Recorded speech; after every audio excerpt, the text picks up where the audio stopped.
we deal with the supply side of our economy. So the fact of the matter is that the production of goods and services in this country is not enough. So the production of goods and services is not allowing us to deal with unemployment rate. So this kind of conference is giving us that opportunity to really get deeper into analysis, to ask ourselves, what are the constraints? What can we do about those constraints? What economic interventions we can come up with? How can we make sure that in different provinces we learn from each other to make sure that we are not competing, but we are cooperating and collaborating to make sure that at the end of the day, we are able to reduce the output cap in the country. So it's important for economists in the public sector from time to time to meet, to make sure that we deal with these important issues. But also in the context of partnerships, it will also be important to make sure that we work with various private sector organizations like business sector associations, NGOs, and all those important stakeholders in the economy to make sure that we drive this economy forward. I can tell you that if the economy of this country is not performing, all of us who are in government, who are in areas where we deal with economic development, they are all going to blame us. And I think even the future generation is going to blame us. So I think we have got a very good opportunity to make sure that colleagues, we take this opportunity, work together, ensure that we are able to really push our economic growth as a country towards 5%. We decisively deal with issues of unemployment across various affected groups in the economy.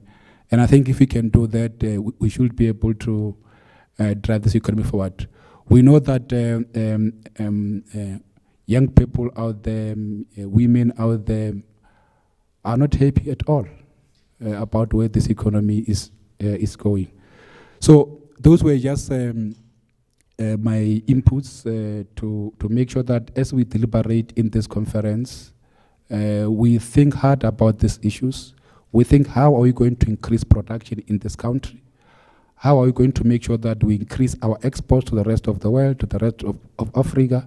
But how are we also going to make sure that we make conditions conducive to deal with issues of attracting both foreign and domestic investment? Because without those, we are not going to be able to improve our economy. So let me declare this conference open and wish you productive engagement and welcome you to Gauteng province. We wish all of you were going to be here physically, but I think we must accept that this is a new normal. Going forward, all events will be hybrid. Those who can travel will travel. Those who can't travel will still be able to attend. So this, we must not take it as a constraint. We must rather take it as a way of making sure that all our events will have maximum participation from various groups, because you don't need to be in America now to attend a conference in America. And yeah, maybe let me not take too much time, and wish you all the best with the engagement. I will be here for the better part of the day, but I will not be able to attend tomorrow, but I will be here with you in spirit. I'm sure I can also join online wherever I will be tomorrow. Thank you, Chairperson. Thank you very much, DDG. We really appreciate the kind words and the encouragement for us to continue. So colleagues, you might have seen that the COVID numbers are increasing. So that surge calls for us to ensure that we observe protocol at all times. So I'm sorry, but I'm going to have to speak with my mask on. And I would encourage everyone around the room to also do the same. So yeah, should it be that we're not audible, please do shout so we can remove them just while we're talking. But I think as we proceed, I would really encourage us to all just have them on at all times. So with that, let me not waste time.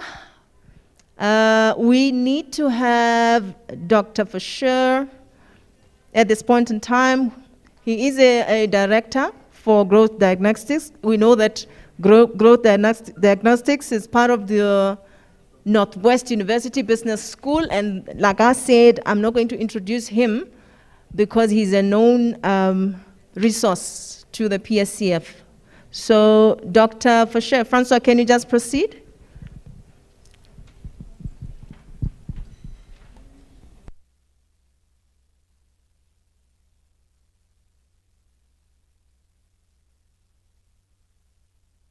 Okay, so while he is preparing, let me just share the good news. I'm able to see Northern Cape in the room, and that's very nice. Just for those who do not know, I'm able to also see, I'll tell you what, as we proceed, just while we're waiting for Francois. So we really appreciate that some of the colleagues have been able to come through to join us physically in the room. So yeah, it is exciting.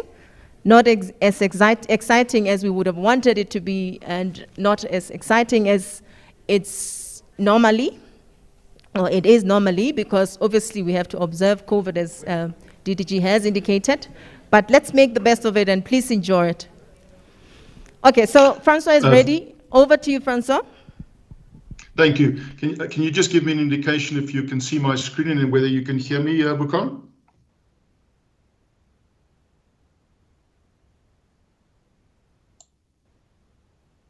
Can you guys see my screen and can you hear me? Okay, excellent. There's a terrible echo on the line. Looks like it's gone now. Okay, people, thank you very much and a very good morning to you.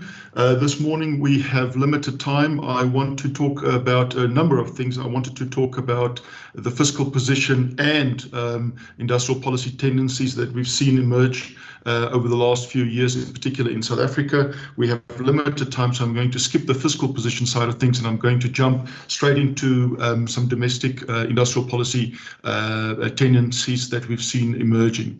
I refer to this as the rise and the fall and the rise again of import substitution. And I equate this to what has happened to the company called Lego many moons ago. They were fantastic. They were on a high. They almost went bankrupt, and they rose from the ashes again. And we're seeing very similar sort of tendencies when it comes to the whole issue around localization. This goes via various different phrases or words. In some instances, it's referred to as import substitution. And here's a chart where many of my fellow nerds would really enjoy. This is a chart that illustrates the references to the phrase import substitution. You can clearly see, like very bad hairdos during the 80s, import substitution, or I should say the whole conversation about import substitution was it at an all-time high. That has waned with the introduction of the WTO that replaced GATT in 1995, but recently we have seen this start to emerge again. And I want to talk a bit about how to interpret these developments that are taking place, not only at the international level, but also at the domestic level here back at home. So there's a new age of industrial policy emerging again, as we've just seen. And this is now the so-called localization references and papers and communique that we are seeing is nothing else than import substitution. So don't think it's something else. It's exactly the same thing. And it sounds like a really good idea until you start to put it to the test. So just imagine we could make everything we need ourselves. I mean, this seems to be the current policy direction, at least.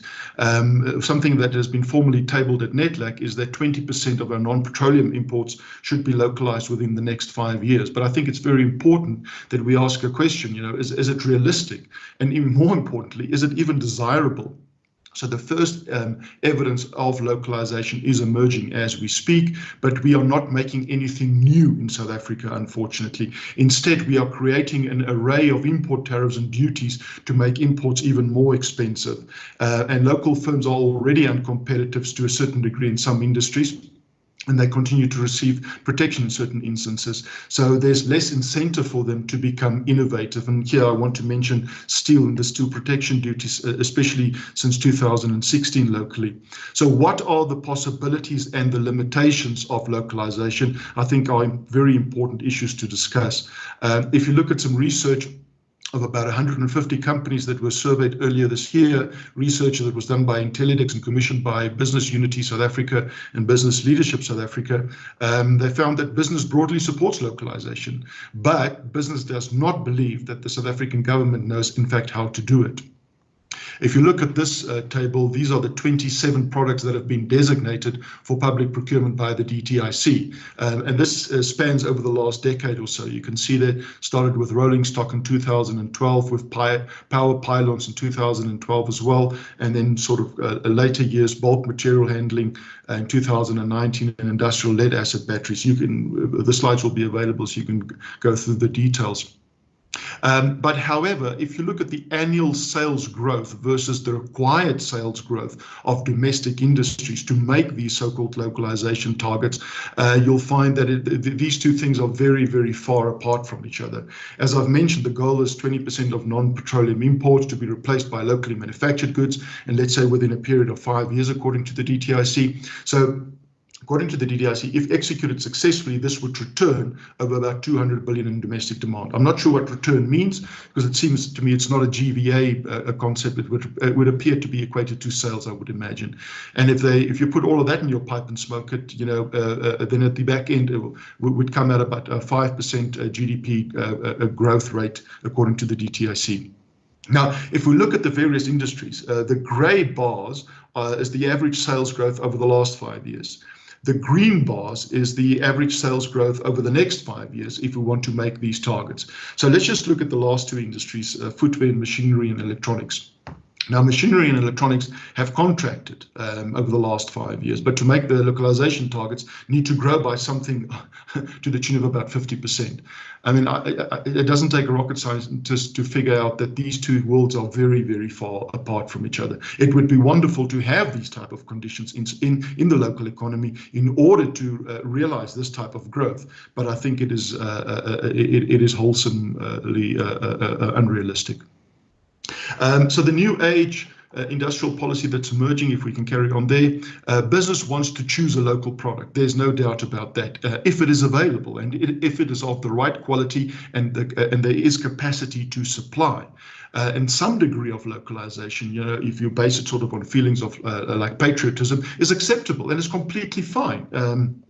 And we shouldn't steer away or think away from that. But if it is forced upon industry with the wrong constraints that are in place and the right conditions are not in place for sustainable production at scale, then it upsets the balance between price, quality, and capacity.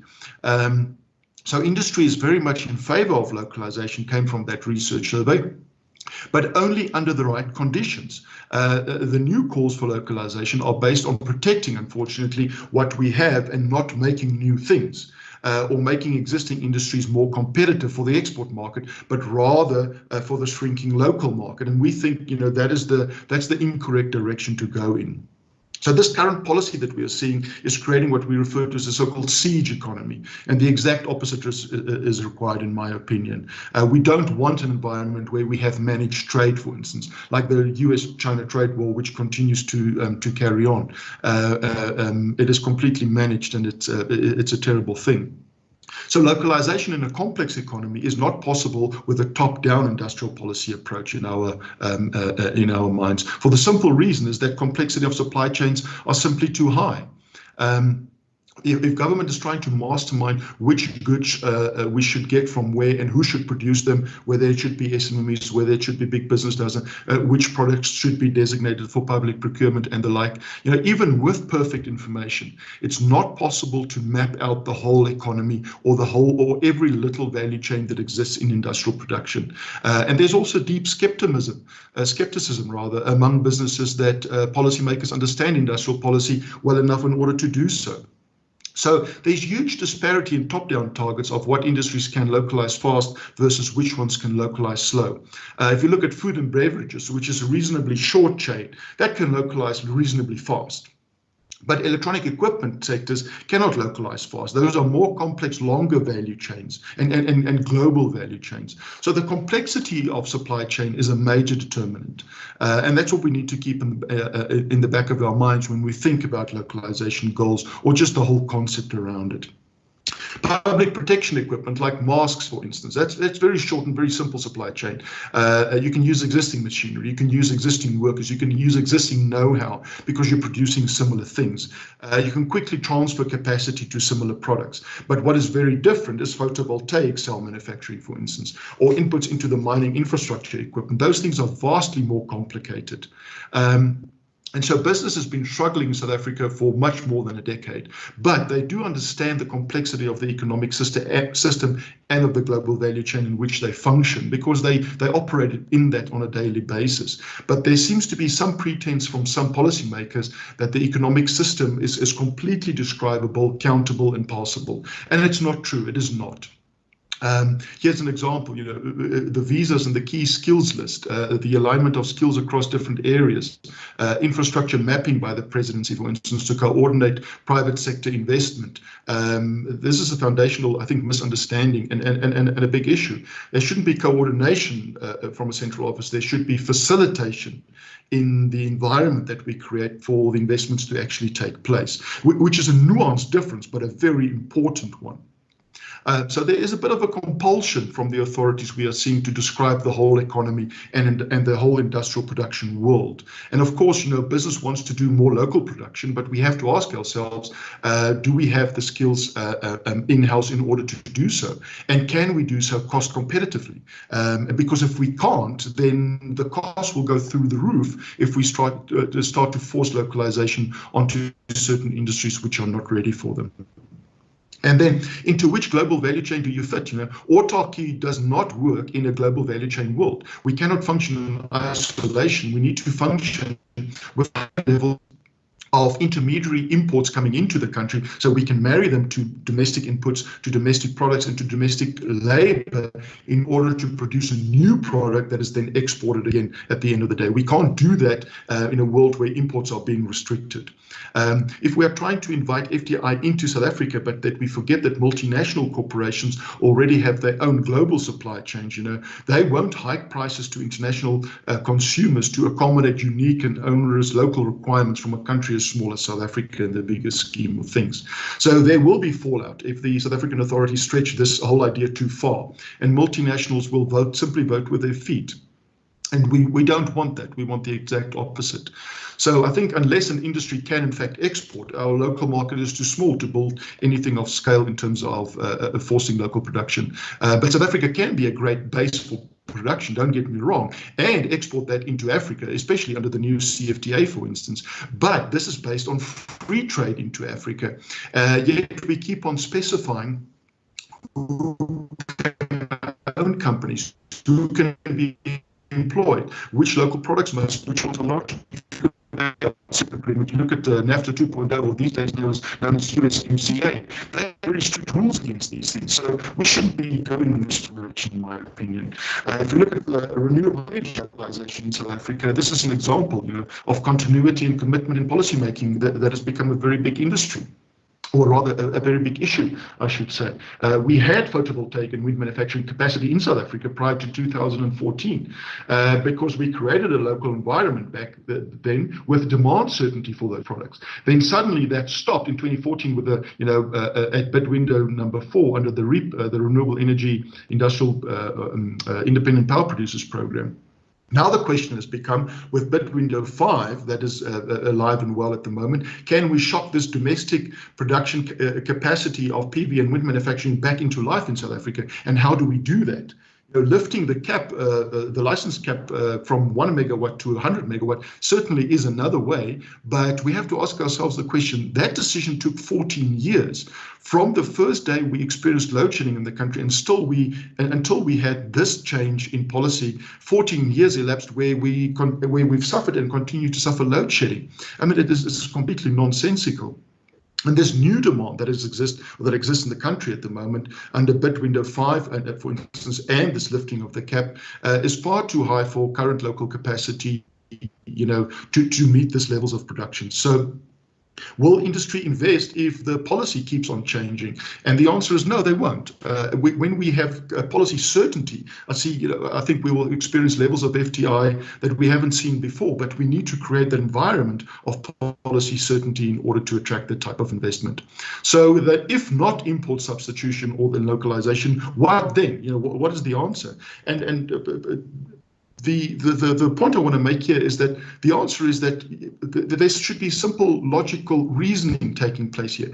If this thing is not working, well, then it should be the other thing. And we shouldn't be going down a path of policy making without actually measuring the results of the policy. And here I want to share a central message with all of you, and it comes from Professor Milton Friedman, back then from the University of Chicago, and he won the Nobel Prize in Economics in 1976. And he had this to say about policies and about programs. And this is the central message that I want to share with you this morning.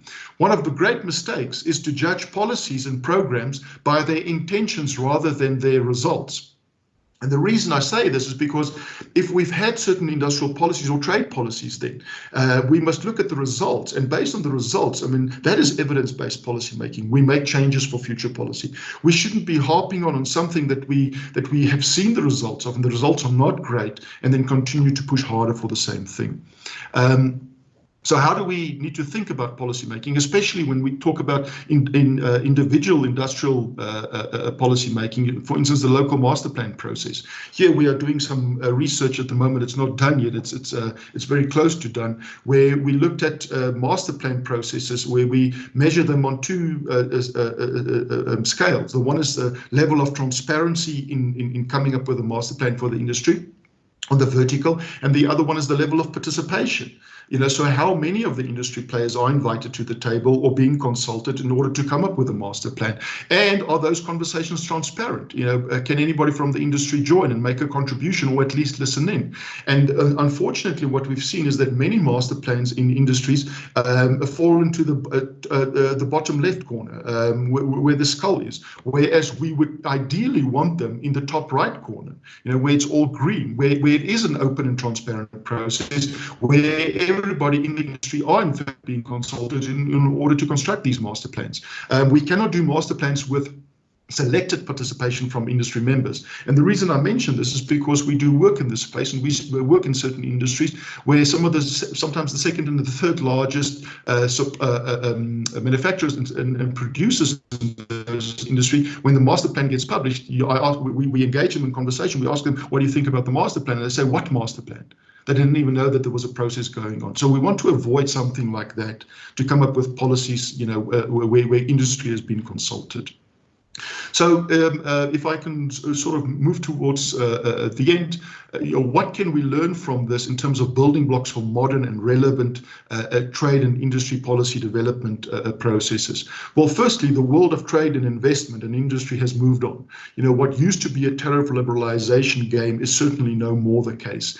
These days, it's all about non-tariff barriers, and especially with the new African continental free trade area. This is far more important in Africa than it is, in fact, outside of Africa. But trade and investment strategies, and policies should reflect and embrace this new world of global value chains, hyperconnectivity, and competitiveness. And empirical evidence should pave the way, not anecdotal experiences, evidence-based policy making. And we shouldn't be falling into a trap to trying to outmaneuver the actual industry, in terms of, for instance, finding export opportunities, whatever the case may be.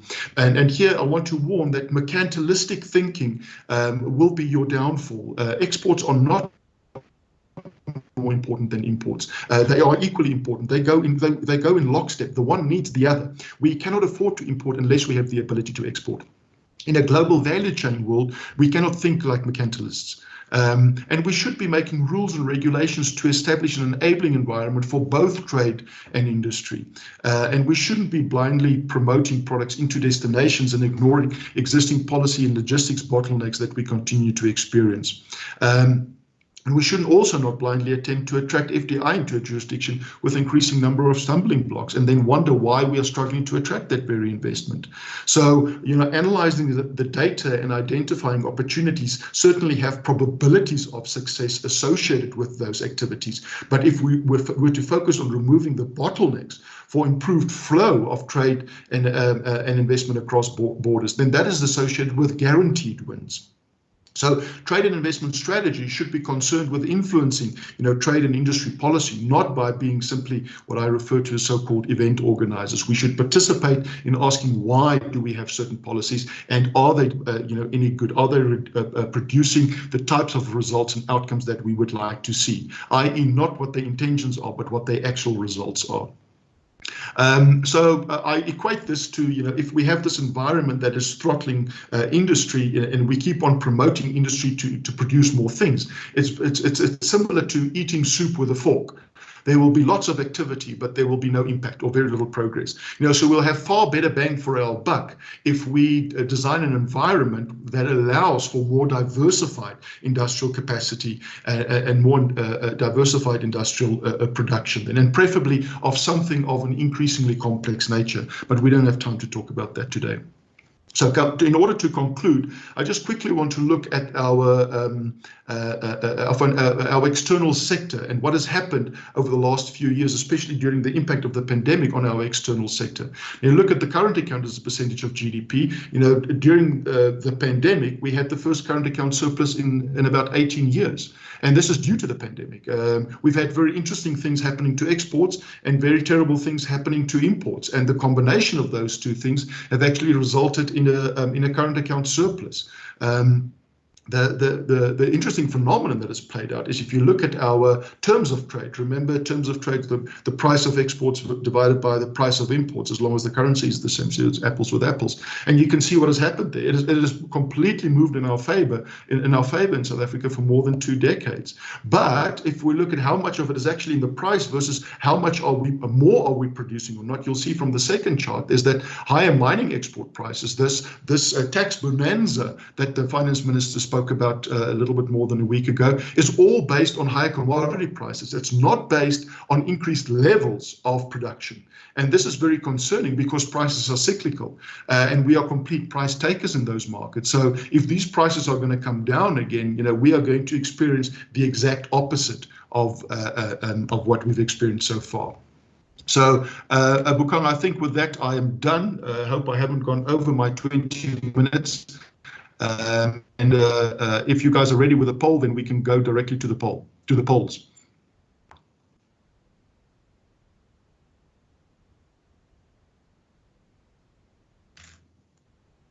I'm just being naughty. Okay, but anyway, so there is a gift for some people here. Francois has decided to give us a gift because he is a partner to the PSEF. So we have a poll. There are questions on the chat as we speak. There are about 5 of them. So here's the trick. You need to be the first one to get at least one right. So there are about 5 questions, as I have indicated. So try to respond to those 5 questions as quickly as possible to be eligible for the prize. I'm not going to announce yet, so I'll leave it to Francois to proceed. Francois, let's please proceed with the poll. Thank you, Bukang. Perhaps just some background to the people. What we've decided to do today is to run a poll with 5 questions, and the questions relate to domestic industrial policy. So the first correct answer to each one of these questions, would be the winner. And it's fine if we end up with 5 different winners. I mean, that's no problem whatsoever. The winner of the poll will receive 2 things. Firstly, each winner will receive a 30-day trial access to the new online trade tool that we've developed called Strategize. And secondly, the winners will receive an invitation to attend our lectures at the new Center for African Management and Markets at the Gibbs campus. These are proper nerd prices. These are proper prices by economists for economists. So you'll be bombarded with even more tools and things that you can do, and more of the things that we do over here. So there are 5 questions that have gone out. The first one is, how many products have been designated for local procurement by the DTIC in the terms of the preferential procurement? The second one is a slightly longer one. There are 5 questions in total. So, Bukang, I think what I cannot see the questions as they come in from the various people. So I think what we need to do, Bukang, is probably we'll have a look at who answered each question correctly. During the after I'm done here, and then we'll announce the winners of the polls or of the various questions probably at the end of the morning session, because at the moment I can't actually see the answers as they are coming through. So I think that would probably be the most practical arrangement to make here for the morning, Bukang, if in order to save time as well. So it will probably be wise to move to the next speaker while we look at the results in the background. That makes a lot of sense. We will keep running the poll and make announcements at the end. Okay, so with that, let me introduce the moderator for the next session. Tsegang, I hope you are here. Can I get confirmation?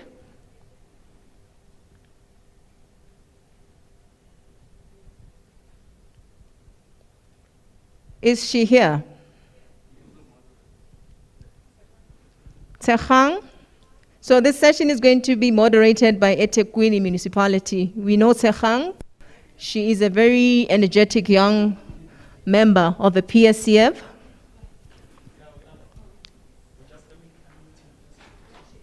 Is she unmuting? Just please, let's make sure that she's unmuted so she can proceed.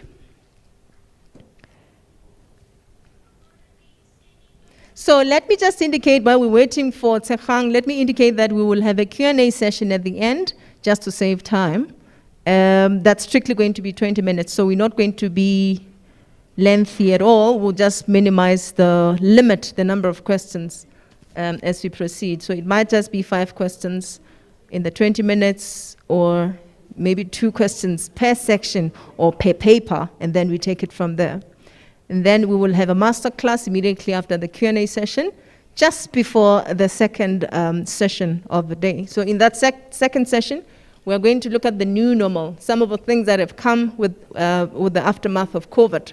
So some of the things we really need to consider. We know that we are forced to meet this way, so that has got an implication on some of the things that we have been, or we were used to. We now have to digitize almost everything. So yeah, we will just have a look at what has come to the fore in terms of the needs for the economy and perhaps some of the things that we do on the ground. I hope Tsegang is live now. Is she unmuted? Okay, I'm told she's... Thank you, Program Director.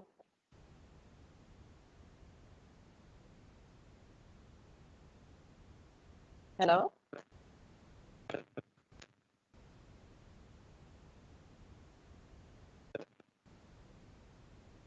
Hello, can I please have confirmation whether I'm audible?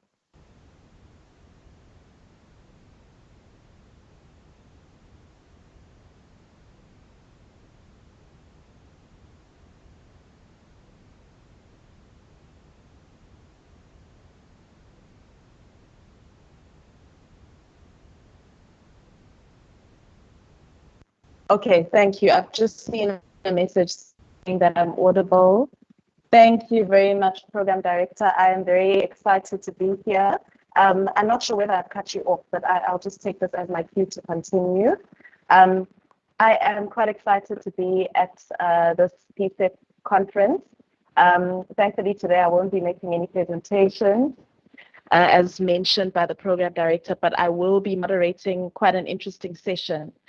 So my session has a couple of papers. It's a bit of a mixed bag, but it's all in an indirect way interrelated. We have 3 very interesting speakers. The first one is Dr. Peter Bauer. Second one, as you have on your programs, Dr. Klapetia. And the third one, Dr. Oyeyinka Omoshoro Jones. I would just like to make a few comments before we start, but I understand that we are quite behind time. So I would like to make a kind request of the speakers in this session to please keep your presentations to between 10 to 15 minutes. I do have a timer, and as the time approaches, I'll very politely clear my throat as a hint for you to please conclude your presentations. I hear we have questions right at the end. I was going to ask that you jot your questions down, that people jot their questions down in the chat section. And if you are interested in that particular question as somebody else who's in the session, that you just put a thumbs up. If you hover over a question, you can just put a thumbs up there, and it will show whether a question has been voted by more people or not, which will give the program director more of an indication of which questions are more popular than others. Apart from that, I won't be going into too much detail on any of the speakers because I understand they're quite known to all the attendees. But I would like to say that reading through their profiles was very interesting. Dr. Peter Bauer, for instance, I understand he's got his PhD in economics as well as 2 master's degrees in finance and economics cum laude. And I also understand that he's got experience in releasing publications within different areas, but also the arts industry. I'm very excited to hear what he's going to present about now. I won't steal any of his shine on the topic, but the art industry we know, and the creative industries are notoriously difficult to track on, to understand SIC codes and all of that. So we're quite keen to hear what you have to say, Dr. Bauer. I'm not sure if you have been unmuted and if you're able to share your screen. So if you can prepare to do that in the meantime. His research will also relate to the impact of COVID-19 on the sector. So I hope we are all keen and ready to hear what he has to share. Okay, I hear Dr. Bauer is ready. If he could please be unmuted. And while he is preparing to share his screen, I'd just like to reiterate that his research is on the impact of COVID-19 on the creative sector, recreation, and the arts sector. We, for instance, within government, I myself within government, often have a hard time trying to track the sector and understand the trends within the sector just because of how spread across different SIC codes it is. So I'll be quite interested to hear how he did that and how he determined the impact. If I can have an indication from Dr. Bauer whether he's able to share his screen or not. Yes, good morning, colleagues. Thank you so much. I have Thank you. On track. So let me just quickly share my screen quickly. I'm going to hop across to here. Okay, colleagues, I just want to make sure that is, if you can see my presentation, that'll be great. And we can see it. Quickly introduce myself. Hi, I'm Peter. It is so good to be here today. Thank you so much for making this time. And I will try and be very diligent about the time and the time constraints. So just to get into it, so I'm going to be talking about the impact of COVID-19 on a very important sector of our South African economy, the arts and cultural sector. I'll just quickly start off by looking at the role of the arts and cultural sector from an international perspective as investors, and then I'll bring it back home through to how it's actually impacting on our local economy, the different sectors, how they were impacted, and then of course into the expanded public works program, and just then finish off with just rounding up some small points. What I do is I've been following a diligent analysis of the international arts and cultural sector, and I've been modeling sentiment and values and how people have been feeling about the arts sector. And you can see that arts and culture are seen very much as an investment item. And not only is it seen as like from a perspective of buying it for return, but they are actually selling art, parts of art. It's forming its own form of digital currency. So art market itself is a very, very significant and very, very important part of our economy. And if we take a look at what the international, I mean, I've been modeling obviously the whole year now, and this year George Mulaudzi his name is featured very, very big on the international investment arena. And this is George Mulaudzi. He owns an art gallery in Johannesburg, and he's one of his paintings, the one you can see on the left-hand side, called Aspiration, is now estimated at approximately $90 million US. And so he is one of the most recognized international artists who investors are buying into. So it's got a very big name. So South African arts and culture is not something that we should take lightly at all. And one of the ways in which we take a look at the role of arts and culture is to what they call the Global Art Price Index, which is an index which is released by artprice.com. And it's basically an index to give us an idea of how the art market relates to or compares with, let's say, financial investments, but on an international scale. And we in South Africa are we play a big role in this particular sector, because, for example, I've got just a list of artists over here, and the Art Price Index, or API, that we're talking now, your leftmost column, just going from the bottom up, you can see that some of our South African artists, from Maggie Laubscher, Irma Stern, Sekoti, etc., all play a very positive role. So they all relate. They're all being traded on the international art market. And so local artists have got quite a big platform, some of them less than others. For example, I find it interesting, like Kentridge has a very small relationship with that art price just in terms of the movement, but other ones have much bigger relationships. But across the board, the South Africans are playing a very big role on the international art market. And if I was to now sort of measure how people feel about arts and culture and the role of the international investment markets, you can see it's actually quite a bumpy ride along the way. But generally speaking, we have a sort of we are on the upper end of sentiment, which means that people are generally very positive about the arts and cultural sector, and they're very positive about trade of arts and culture, and there's recognition of the importance of arts and culture in the international market. The market itself is extremely volatile, and you can actually see that if you were to, let's say, look at sentiment over time, you can see it varies greatly. And much of this has to do with the international stock markets as well, and how the different markets are reacting at any point in time. But there's a slight upward trend, and this behaves, if we were to now measure this sentiment as we would a financial market instrument, we can actually see the areas where they are where the market actually turns around and becomes in favor and is traded. And so this area between the red and the green lines are just showing you the level of involvement and investment and trade that's actually taking place. And yes, there is a degree of volatility, but it actually behaves just like another international stock market or another international market. Within South Africa, of course, we experienced already the 3 waves. We've got the 4th wave coming in now. And we're looking at international, they're talking about even possibility of a 5th wave.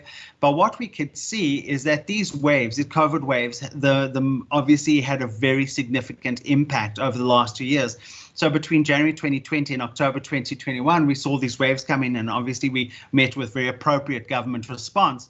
But the response showed a significant impact on employment in the arts and cultural sector. So the graph on the right-hand side is showing you that while the arts and cultural sector over the last decade has actually contributed quite severely to the I'm just going into my laser pointer just quickly. I have to do this lecture thing. So as you can see, that it's contributed quite significantly to the economy, and it's created many jobs that we don't even completely comprehend how many jobs we created, but they're large numbers. And we could see that with COVID, it was a huge downward trend. What is worrisome, though, is that expenditure in the arts and cultural sector has been flatlining or even becoming a little bit less. So we are actually seeing a drop off. So as important as the arts and cultural sector is for the economy, the total spending is actually having the expenditure in the sector is actually tailing off. And here's how, if I take a look at your payments, your treasury statements, payments and receipts of money coming in, you can actually see the downward trend over time as the amount of spending that we put into the economy declines, which is actually a rather problematic issue because so many people depend on this, and it's such a big sector for our economy. Collecting data is a rather challenging. So we use UNESCO's guidelines, and the obvious organization SECO played a big role as well in filtering out the different sectors that make up our arts and culture sector. And here's just an idea of the different industries that we measure, but we could be going into collecting more detail and onto deeper levels, and this is really going to be important for us. So what we could see was that over time, for example, I'm now looking at pre and post COVID. So did COVID have an impact? I put a dummy variable in there, and you can see it definitely had a negative impact on the economy, quite a significant one. And we can also see how the sector actually contributes overall. But the traditional sectors are the ones I'm actually focusing on now. So what I did was I've isolated more modern and more traditional sectors. And the weaving and knitting, for example, are right now, I'm using them as proxies for my traditional sectors. And you could see that pre-COVID, before the entire arts and cultural sector was basically working in the same sort of direction, contributing towards the development and the growth of the South African economy. However, when I introduced now the impact of COVID and what happened with COVID, you could suddenly see that the more traditional sectors played a bigger role and a more significant role. And where the modern sectors were still played a role too, sales were still very important even with the lockdown, the traditional sectors actually carried many of these artists through. So if I take a look at what has actually happened with COVID, you can see the traditional sectors now isolate themselves from the more modern sectors, which highlights the importance of our traditional sectors in the South African economy and the relevance of them in terms of creating jobs and keeping our economy going. And you can see over here, for example, how the impact of COVID had a very stark negative relationship. Obviously, your weaving, knitting, and your modern sectors still play a big role. But the interesting thing is how much COVID really impacted negatively art and culture sector. Many of these artists were left without the support that they truly needed. And what we then see is if we now take a look at the mobility, around this whole case, you can see again the number of cases that had the negative impact. And we also noticed that mobility of artists, in other words, the more the lockdowns had impact, the stronger the more the lockdown, the bigger the impact was going to be. So mobility for artists is critical. And of course, obviously residential factors played a role. Obviously, I look at other things like workplace, etc. as well. But you can see that the mobility of artists and the mobility of people to get to access to the arts is really important. And of course, the contribution towards the working side of the economy played a role. But obviously with the lockdown, there was that negative impact. And yet the number of cases just showed a very slight negative sign, which meant that the traditional arts and cultural sector was still busy driving through even during the heat of the lockdown. The relationship between your productivity in your cultural sector and your tourism is very close relationship. So you've got about a 67% correlation between tourism flows into South Africa and productivity in the arts and cultural sector. Many of these, again, in the traditional sectors.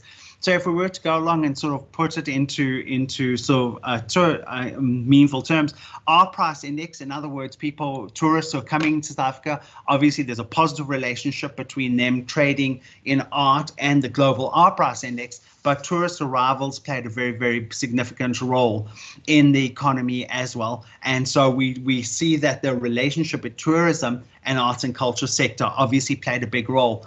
And of course that led to the export of arts, and that brings us to another very important. I'm going to jump this slide for a second, But if you actually take a look at the exports of arts and culture, so there's a huge amount of trade, but predominantly capital flowing in as we export a lot of arts and culture out of the country. And of course, this shows capital flows, showing us that, we bring in this good for our economy because it brings a lot of money into the economy as opposed to the other way around. And of course, the traditional sectors play a vital role here. So the growth of the South African economy and the actual arts and culture sector are very, very closely correlated overall, which brings us then to the expanded public works program, specifically in the arts and culture sector. And we looked at things like arts and culture, heritage, creative industries. And one of the biggest things that we noticed with the arts and cultural, expanded public works program in the arts and cultural sector was that it created a number of income, created skills, and created opportunities. But what made it really interesting was, in terms of gender equality, became much more significant. So more women were employed, for example, in the arts and cultural sector, which obviously helped to reduce the inequality issues. And a lot of youth were finding employment opportunities here too. What was a bit of a negative worry, though, was the big surplus, the budget surplus that actually sits within the arts and cultural sector. So we have money available, and this could mean that maybe in terms of management, etc., we could be seeing perhaps better skills in order to do the delivery of the budget to where it's really needed in the arts and culture sector. A minimum wage had a negative, so it was basically minimum wages didn't actually benefit or harm the economy. It didn't do anything at all when we set these minimum wages. But we do see a relationship with the large budget surpluses. So what we know from the studies is that the South African arts and culture sector is an extremely important contributor to the overall economy, and we were very much this sector was very much harmed due to COVID. And funny enough, there was mainly the traditional sectors that played a very big role, a significant role in actually keeping going and keeping people alive, if I can use that term in a very generalist term. So obviously art falls into a public and a private space. We know that the private sector does contribute, for example, corporations, etc. We're seeing private sector investment, but we need to see more capital flows coming from like government support into the arts and cultural sector because it's such an important sector. The expanded public works program with its surplus budgets means that we are not spending enough, or the money is not used properly, and could also mean that there's a bit of a skills gap in terms of how they manage it. Arts and culture creates jobs. We have so much evidence now, and it is really important because it promotes innovation, and it also promotes proudly South African. And South African artists are out there, and we are seen as the big names in international investment into arts and culture. And we need a lot more data. There's a lot of data gaps. There are many, let's rephrase. There are many data gaps in the arts and culture industry, and we need to close these gaps by driving research into it. And of course, we must ensure additional support for arts and culture sector. And they do need support because every country in the world that recognize the arts and culture invest heavily in their arts and culture because they recognize the importance of the sector in terms of creating jobs and opportunities. And so, we have this gave us the proof that it does actually contribute. And so thank you very much for the warm welcome. And this has also been presented at University of Johannesburg. We have an arts and cultural research unit, and this is basically part of the work that we're actually doing in the arts and culture sector. Thank you very, very much. Thank you, Dr. Bauer. You have stopped, I think, at just the 14 minutes and 45 second mark. So it's almost 15 minutes on cue. But thank you, that was very interesting.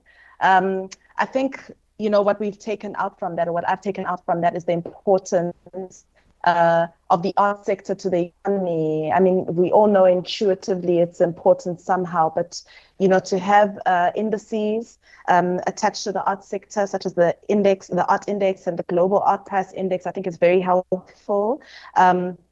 And the painting, valued at about, was it 90 million rand, is quite a shock to me. Just the concept of art, the art sector as an investment, I think it's really valuable to have studies like this. And I really would like to see more studies of this nature. So thank you very much for that. I personally have a question, but I understand from the program director that we will be taking questions towards the end. So I'll jot my question down, but just as a reminder for everyone, can you please just type your question in the chat box, so it doesn't have to be a poll. I think I got a question about whether it has to be a poll or not. It doesn't have to be a poll. It's just a question that you type in, and if you see a question that you're also interested in getting the answer to, please can you just give a thumbs up to that question. So as I said, I also personally have a question into the art sector and how this has been calculated, etc., and also around mobility, but I'll save my question for the chat box. So that was extremely interesting. Maybe if we can just know if this paper is available for reading for those people that are interested in reading the paper in more detail, but that can also be answered later. Okay, so the next speaker that we have is Dr. Clive Coetzee. Again, very much of a veteran in the world of econometrics and economics and finance and public sector. So I don't have to go into too much detail in regarding Dr. Clive Coetzee, but we all know that he's extremely impressive. I hope I'm audible. Extremely impressive, has got a lot of experience. I think just under 20 years. I mean, he can correct me himself. But as I understand it, he has spoken at more than 87 events, has been part of about 32 working papers. Everybody, I'm sure most people know about his satellite imagery methodology, which he has developed or expanded on. I know that eThekwini municipality ourselves have been beneficiaries of that. So he's a superstar within Durban, within the field of Durban. But Dr. Coetzee will be presenting on the impact of the Saldanha steel mill, and he'll also be using remote sense data. So we understand with COVID-19 that we have to upgrade our methods of collecting data. We have to not look at only traditional methods, but look at things like remote sensing, GIS, satellite imagery, and I think Dr. Coetzee is the right person for that job. So thank you very much, Dr. Coetzee. Over to you. I hope you are able to unmute yourself. I see your papers already. I am ready. We are excited to hear from you. Thank you, Dr. It's good to see you again, Tsegang. Long time. Long time. You too. Hello, KZN. Yeah, exactly. It feels like I'm back in Pietermaritzburg. Well, good morning, ladies and gentlemen, from windy but sunny Saldanha. And as you know, if the wind blows in Saldanha, it normally rains where most of you guys are. So enjoy your rain while we sit in misery and in wind. But hopefully that will also pass us. So for every raindrop that falls in your part of the world, think of us sitting in the wind. Anyway, that's just a side note. It's good to be with you guys. A long time. Although, unfortunately, I can't see most of you. I still remember the names, so I should be able to remember the faces. So, yeah, it's been an interesting year.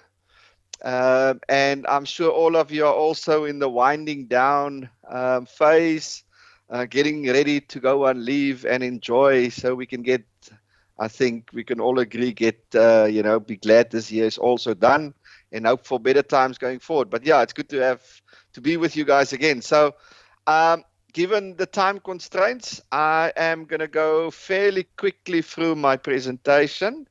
Let me just quickly get it up and pointer. Okay, so it's a couple of things in one. First of all, I'm going to do a bit of work on interrupted time series analysis. I think it's a fascinating methodology, something new that I'm working on, but I think it holds tremendous potential for for things that a lot of times we think we can't do, but yeah, the methodology is there. But as I said, it's a very interesting methodology. Then we're focusing on the use of remote sense data. As some of you may know, that's sort of my pet hobby at the moment. And then I'm looking at a massive investment that took place in the Saldanha Bay area in early 1990s. Unfortunately, this plant has closed down. But yeah, I'm trying to look at hindsight to gather some information and information on hindsight and see if one can use that as for projection purposes. But anyway, I hope some of the stuff will become clearer as we progress through the presentation. I said, unfortunately, I'm going to skip a number of slides just for time, but this stuff can be made available, and you guys can have a look at it at your own time. So what is time series, interrupted time series? It's basically trying to identify or to estimate the impact of a certain activity or a certain policy change. So let's say there's a long road and there's X amount of road kills over a period of time, and now there's some speed bumps put in the road, and now we want to find out what is the impact of putting that speed bumps on the death toll on that specific road. So that's basically what. So there's something that happens, there's an event, or there's an interruption in the time series, and we want to estimate or try to model the impact of that interruption in the time series. So that is what interrupted time series is all about. So in essence, you have a pre-period and you have a post-period. And the pre-period and the post-period is the interruption that occurred in that specific time series. There's a number of assumptions that we are making, but in essence, we assume that the trend, we identify the trend in the pre-period, and we then assume that that trend in the pre-period would continue, and then we're trying to model a counterfactual, meaning in the absence of the interruption, what would have been the outcome. And then we model then the trend as in the post-period, meaning the pre-trend period occurring, and when we model the counterfactual and we then compare the two, and that basically gives us the change that have occurred.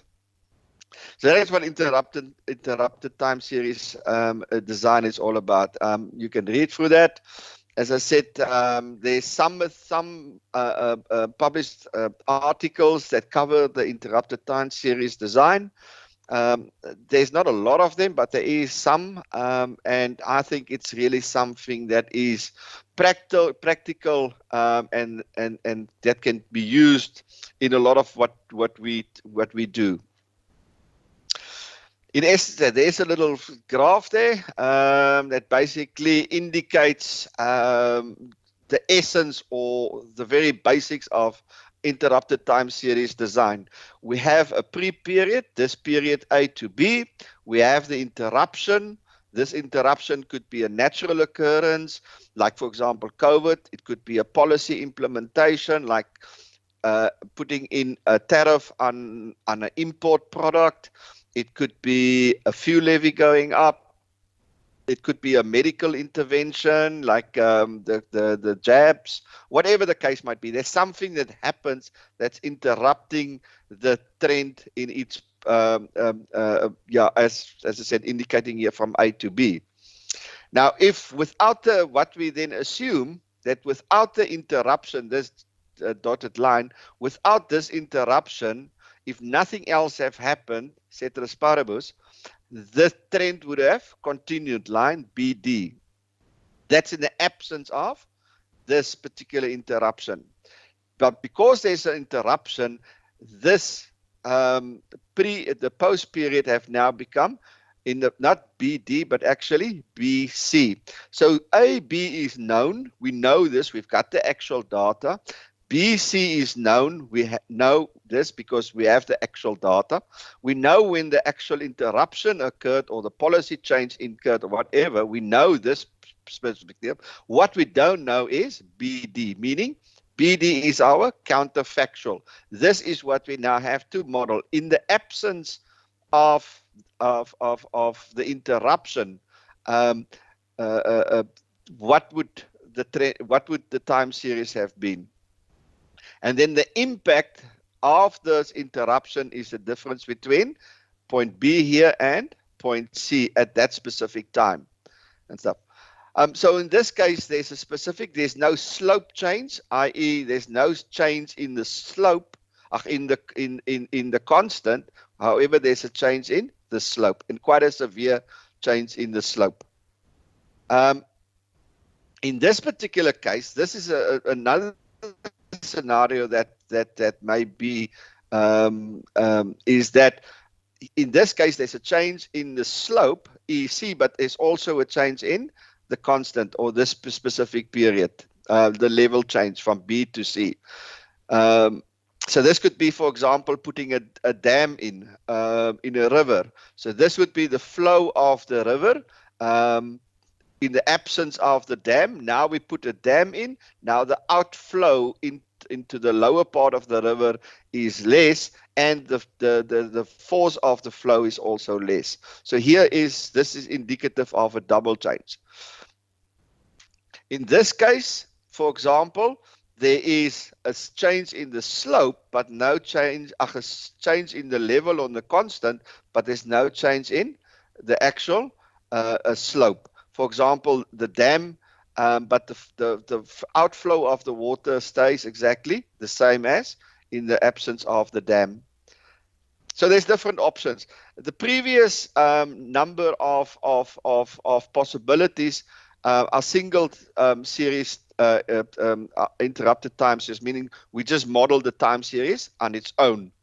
However, it is advisable to always include a control group, a control variable. So, for example, if you have two rivers, the one with a dam and the one without the dam, and then you model the counterfactual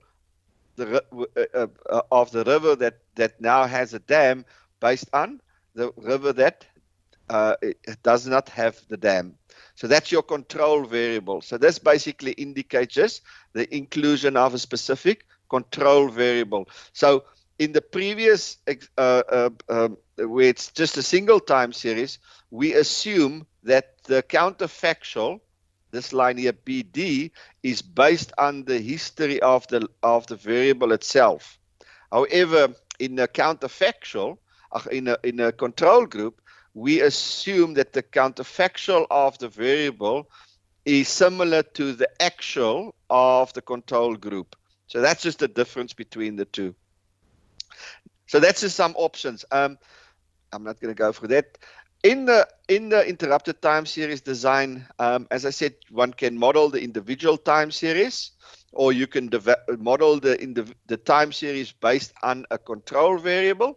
But there's a whole lot of other possibilities you can, where we look at, say, for example, there's a dam, or there's speed bumps. We can also look at the implementation period. And the implementation period normally comes, for example, in imports, when the government announces that they're going to institute import tariffs on an item, or increase the tariffs on the import tariffs on a specific item. There's normally a rush to buy. It's like, before they announce there's a petrol increase, there's a rush to go and fill up your tanks. So we can also include a phase-in period of the interruption. We can also have a look at multiple interruptions. For example, tariffs increase, and 3 or 6 months later, or 4 or 5 years later, tariffs decrease. So you can have multiple interruption periods. And this is something that we're looking to do now with COVID, specifically looking at the impact of the various lockdowns, or the lowering and the increase of the lockdowns on GDP. So we're looking at multiple interruption periods and try to model the impacts of these different interruption periods. So there's a whole lot, and you can control for externalities, you can control for outliers, so that the ITS design is very, very flexible and can take in a whole lot of eventualities, of actualities. Anyway, so in essence, we work with OLS, order in least square. This is the equation, or the estimation in a single equation or a single variable, single design. I'm not going to go through that. When we do a control group, and that's what I'm going to focus on, is including a control group, obviously the equation becomes a little bit more complex, and you include a whole number of additional variables. Importantly, all of these variables, or most of these, take the form of dummy variables, zeros and ones. I'll show you a little spreadsheet now of how that specific data set actually looks like. But then you estimate the various coefficients, and based on those coefficients, you do the estimates of the impact. So that's just a little bit of a background in terms of the interrupted time series design. As I said, there is a little bit of literature and theory behind it, and I would advise to go and have a look at that. Now, Saldanha Steel, it's a massive steel hot roll plant that was co-funded by the Industrial Development the IDC, the Industrial Development Corporation, and ISCOR at that specific time. And it was located just outside the harbor here, the port of Saldanha, and it's specifically focusing on the production of steel-related products for the export market. So none of its production actually were for the local domestic market. They were all for the export market. So it was funded on, the balance of payment benefits and foreign currency benefits and all of these sort of things. Yeah, so it was just outside. If I in my office, I can actually see this specific tower and things. Unfortunately, the plant closed down about 2 years ago. Specifically around the cost of production that was relating to electricity, and then the fall in international steel prices. So yeah, it closed down. Around 800 people lost their job, etc., etc., etc. So it's now just standing there like a giant monument. But yeah, we can see it, but there's nothing unfortunately happening. Okay, so these are just Landsat images, daytime images of the specific location of Saldanha Steel before and after. So on the left-hand side, you can see the absence of the plant. The plant, as I said, is situated around there.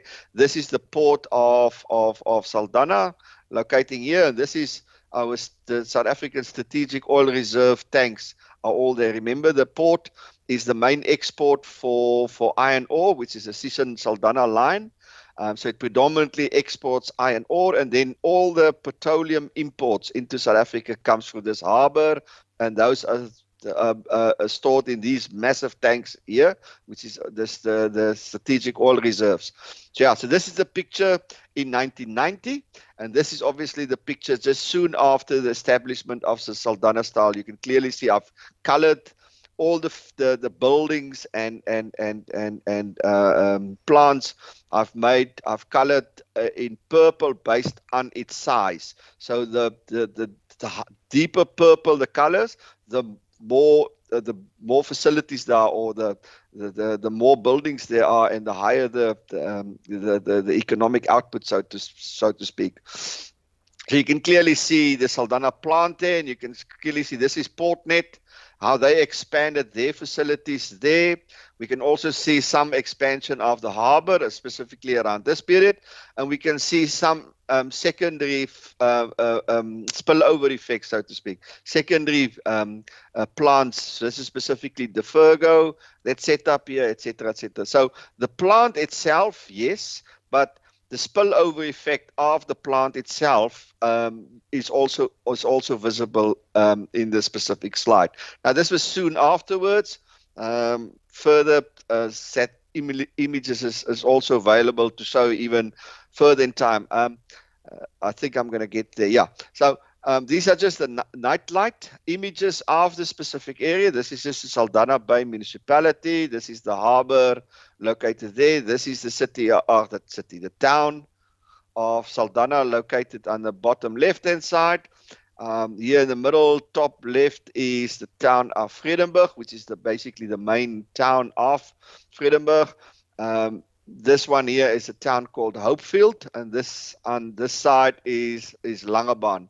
But you can clearly see just before the establishment of the plant, you can see the significant increase in the light intensity or the visibility of this plant post the establishment of the plant. But you can also see that all the towns basically increased in light intensity during that period.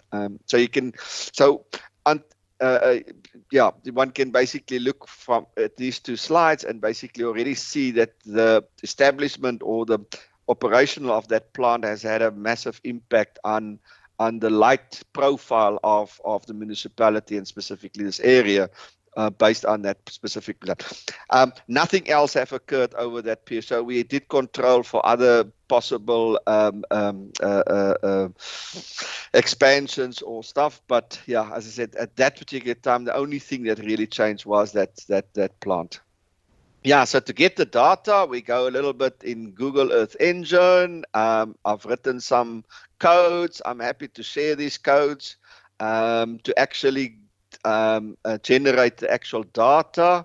As I said, it's all done in Google Earth, and you basically just use your codes and stuff. Ultimately, the data itself, and this is just for the Saldanha area. This is not for South Africa, but I duplicated this to generate South Africa's numbers at the same time for consistency. So this is just the light intensity, and this is where, as I said, 1998. This is the sum of light. This is the total light intensity of the whole area. Yeah, I'm just not going to go too much through that. Let's go to the next one. So there's two methods that one can use. They both done in R Studio specifically. The first package that I've used is what we call Casual Impact. It's a R package. You just install it in R, and then you basically code based on the details of the package itself. I'm not going to go through that. Yeah, but importantly, I've used a covariable. So I used the total sum of lights or the total light intensity of the specific area, and my covariable is the total South African night light. And stuff. So that I've used this, and basically the assumption is in the absence of the Saldanha steel plant, the Saldanha nightlight intensity would have behaved similar to the South African nightlight intensity. So that's sort of the assumption that I make. I delete all DN values or pixels areas with a DN value of less than 3, and that's just to control for the blooming effect of light and so forth and so forth. I then convert all the numbers into an index, because obviously the total light intensity of South Africa is much, much higher than the light intensity of Saldanha. So to equalize the two in terms of the time series work, I put them both in index format with 1992 as the base value. This is just to show how the data set looks like. So the SB is Saldanha Bay, sum of light, and the South African sum of light. So this is just the abbreviations. The time period is from 1992 to 2013. And the reason why I've stopped at 2013 is because that specific satellite, it was decommissioned in 2014. So the satellite that I'm using for the nightlight data was only operational from 1992 to 2013. As I said, it was decommissioned in 2014. Other satellites are available, but there is some problem calibrating the two data sets into one. So it's not ideal to calibrate or to link data from different satellites because they use different technologies and so forth and so forth. So unfortunately, the time series that I have is from 1992 to 2013, and that's why you'll see the analysis is only based up to 2013. But I said it's just an intuitive example.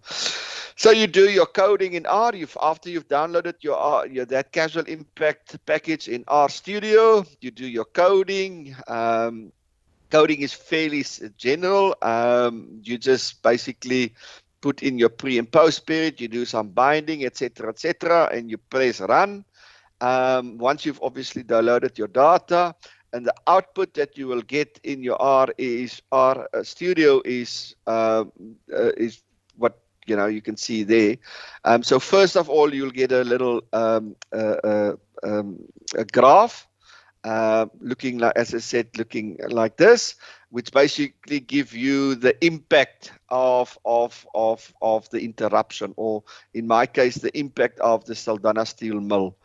And you'll also get a little table with the impact, and what you need to look at is the relative effect. There's a little one here. So according to this particular exercise, the Saldanha steel mill had a 29% impact on the total nightlight intensity of the municipality, meaning in the absence of the interruption, the nightlight would have profile of the municipality would have been about 30% less.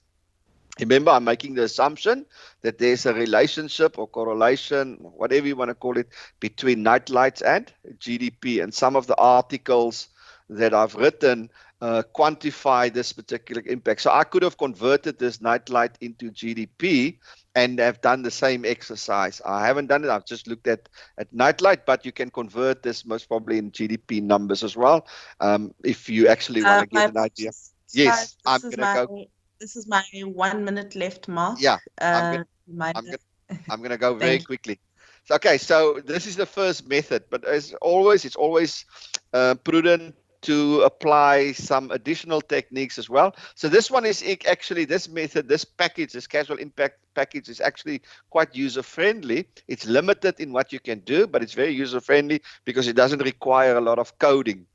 The second method that one can why is this not going now? Come on. Now the screen is frozen. Why is it frozen? Okay, let me. Okay, so let me just go pointer again. Yeah, so based on this specific method and the use of South Africa as a as a control variable, etc., the impact was estimated at 29% in 2013. So this is not the impact in 2010 or the impact in 2014 or whatever. At 2013 is when I estimated the impact. Remember, it was in 1998. So I'm measuring the impact from 1998 till 2013, and the cumulative impact is 29%. The second method is a little bit more tricky in terms of you have to do a lot more coding and stuff, but I actually prefer using this specific method because it's more flexible. As I mentioned, there's a data set. As I said, most of the data is dummy variables, zeros and ones and stuff. So that's how the data set looks. You generate your data set and you load it into R. I've put my codes in left. You can have a look at it. But there's the two data sets in time series format. So the red is the region of interest, meaning that the nightlight intensity of the Saldanha Bay area from 1992 to 2012 or 2013. Sorry, it should be 2013. And the blue is the South African nightlight profile. Yeah. And remember, it's index format. Okay, so let me go forward. I'm not going to go for all these things, but anyway, you do a whole lot of modeling, etc., etc. So what you get at the end of the day is you model. So just please, it should be opposite. The region of interest should be in red and blue should South Africa. So please ignore this little label there. So the red, as I said, is the nightlight for Saldanha Bay area, and I've modeled the trend which is a solid red line in here, and then you model the counterfactual, which is a dashed line here. And this model counterfactual of the Saldanha is based on modeling the South Africa, your control variables, as the South African one. So you can see they parallel to one another. So based on this counterfactual, meaning if the plant, the interruption did not happen, which is this here, and comparing that to the actual, meaning including the plant, you get the difference between this point and that point, and that gives you the cumulative impact of your interruption or your policy, and you can actually then calculate the values of these 2 points, and to this end we calculate this value and it gets to 23%. You'll see the first one gave me a 29%, this one gave me a 23%. So they're very close to one another. You can also, as I said, within the model, so just 5 seconds, within the model, and I didn't go through the models, there's different methods that you can apply. It's general least square, you can do ordinary least square, you can do maximum likelihood modeling, you can do restrictive maximum likelihood modeling, and so forth. So all of these will give you different outcomes. Once you've calculated your coefficients, this one in blue, in your R, you can actually then model them all in just Excel. And there's just some examples of the modeling that I've done then in Excel. So at the end of the day, to conclude, in 2013, the economy of the Saldanha Bay region, as proxied by light night intensity, was between 23 and 29% higher because of the Saldanha steel mill, and this is also, as I say, indicated in these little vector files that shows you specifically that impact, but I've just tried to quantify it using the interrupted time series analysis methodology. Thank you very much. Thank you very much, Clive. I'm so sorry to have to cut you off. We've gone almost double over the time, and I'm pretty sure there's a lot of interest from everyone else as well. I'm sorry to have to cut this very interesting paper off, but I think what we are sure of is that it's not the first time. Yes. What we're sure of is you probably will get a lot of requests, Clive, for you to explain the methodology in detail, and you'll probably see a lot of papers using the same methodology. So for everyone, you know who Clive is. His email address, I think, is in his name on the screen. And yes, Clive, that's quite interesting. So the economy of Saldanha Bay expanded by about 30%. Around between that period, between 98 and 2013, from what I understand of what you're saying. That's very interesting. You know, with some of the impact assessment methods we use, like the SAM model and some of the other models, it can be quite, you know, we're often not sure whether those models really do capture the real essence of the impact of that economic activity or that shock into the economy. So it's nice to know that there are other methods to use. I obviously at this stage can't give too much commentary on the detail of the method that you're using, but everybody knows where to get hold of Clive. Just an encouragement to the attendees, please jot your questions. So I've gotten a question aside, and I've told that person to please jot the question into the chat box. So there are questions, you know, the attendees are just maybe not jotting them into the chat box. Please remember to jot them into the chat box. You don't have to say them out loud. They will be read out by the program director at the end of all the presentations. So please don't be shy. Jot your questions into the chat box. There are no simple or complex questions. They're all important on one or the other level. So thank you very much, Clive, for that. Our next speaker is Dr. Oyeyinka Omoshoro-Jones.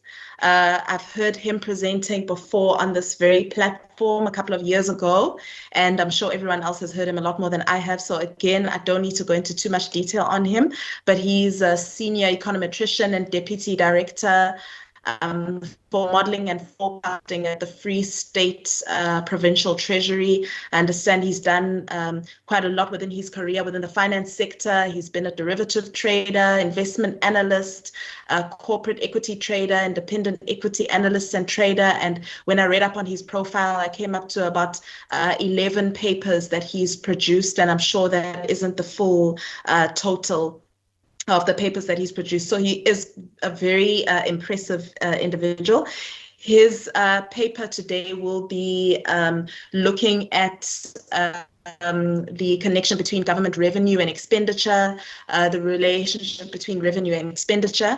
He will explain in more detail on that, but there was a commentary by the DDG in the beginning about the role that government has to play, the investment expenditure of government and the impact that that has on the economy, and how we need to invest correctly as government, especially given COVID-19. So this will look at the relationship between the revenue received and the expenditure, and we are very interested to hear what you have to present, Dr. Omoshoro Jones. I see his presentation is up already. I hope he's able to unmute himself. If he is, then yes, I will hand the virtual microphone over to him. Thank you, Dr. Jones. Well, thank you very much, ma'am. I'm really grateful. You make my head to swirl a little bit. I don't think I'm that important, but thank you very much. I believe everybody can hear me, right? Hello? Yes, we can hear you. And all right, yes, we can hear you clearly, and I'm starting the time now. All right. It's always tough to follow Dr. Clive because I've learned over many years now, more than 10 years. It takes you to esoteric places in econometrics. Now, when you follow, you have to pull up your socks. So I will bring you back to the earth with my paper. I don't need to bother you with the title. It's there. It's a published paper already, and the full manuscript is published as well as published paper in the MPRA. You can find it in REPEC. They are on the line. But then, just to dive into things, I'm not going to bother you to waste your intelligence. Straight. We go into the usual routine. Why do we have to look into government expenditure and revenue? It's quite important. This is one of the vast area in public finance that there are tons of paper. If you type it on Google, you will see more than 20,000 papers on this particular subject alone using different kind of econometric model. But however, when you have a lot of paper that use aggregate data, most of the papers available focus on the national level, whereas you do not have, there's a huge scarcity on paper at the provincial level or what we call a state level when you go to advanced countries. Now, the reason because the data are quite difficult to get. You have to be an expert in econometrics to search for those kind of data and use them. So people tend to go to the easier way. They use the aggregate data that is available at the national level. The same thing for South Africa. You have a handful of paper on South Africa, but then you can search now. It is difficult. You will never find any paper except mine and that of Kavasi and Puri 2018 on provincial level. So that is part of the contribution of this paper. Now, why do we have to go into this paper? This paper actually ends the series, the tri-series of paper I've been writing, and I've presented most of them, all of them in PSEF. The PES, the provincial equitable share, of course, in any province is always the largest source of revenue. However, there is always increasing demand, or you have a provincially prioritized project, which you have that the National Treasury is not going to give you money of, and you have to fund it on your own. But then the people that deal with budget analysis, they will tell you that you can only go two routes in order to get your own revenue up. One is either you cut government expenditure in some certain area, they say you shift the funds around, or rather you increase what we call at a provincial level surcharges or levies. But the question is, at the bottom level, does this have impact? Because people never look at it. When you cut, government expenditure in one, let's say in education, or you cut it in health, the question is, does it have a ripple effect in the economy or not? And if you are a thinker in the macroeconomics, we know as an economist, definitely that is going to happen. But our policymakers don't look at it like that. They have knee-jerk reaction. to just cut budget or to increase taxes one way or the other. And these always affect the economy. But then the question is, why is it the Free State? I'm sure everybody knows the highest rate of unemployment, almost 35, is in province. Our economic growth is very, very, in fact, I cannot say crawling. It's actually lying down, all right? And again, you have increased rate of poverty, of inequality, and then there's increased demand on public funds, which working in treasury, I know the pressure that people cannot find money to support projects, that people are interested in, then it goes to protest and things like that. But then when you look at the provincial envelope, your own revenue is actually 3%, which is negligible, insignificant if you want to fund any project. So the question is, now to meet the increasing demand of public goods, the question is, what must policymakers do? In other words, you don't want to affect the economic growth. You don't want to affect the economic growth adversely by you cutting expenditure. And at the same time, you don't want an overheating economy when you cut the taxes, because that has its own ripple effect. So the question is, does cutting government expenditure or increasing taxes or reducing taxes or the otherwise, or increasing government expenditure, does it have impact on the economy or not? That is the main question. And this is not a thing you can get by sucking out your thumb or reading the newspaper. This is more or less an empirical issue. Then I just want to show you, like I've said, you work with data. As you can see from the graph on the left, you will see that, the economic growth of provincial economic growth rate of Free State is more or less below the zero line. In other words, it's negative.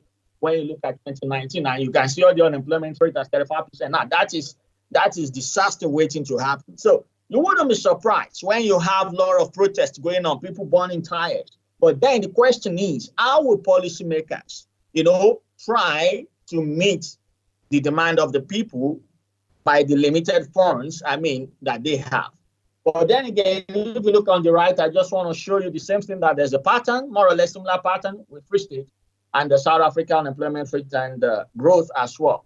But then I try to use the provincial data that we have to build this model. If we look at the brown trend line, that is the total revenue that Free State has generated since 2004 to 2018. Now, you know that the IGFR framework actually starts, keeping data on expenditure, on revenue with National Treasury in 2004.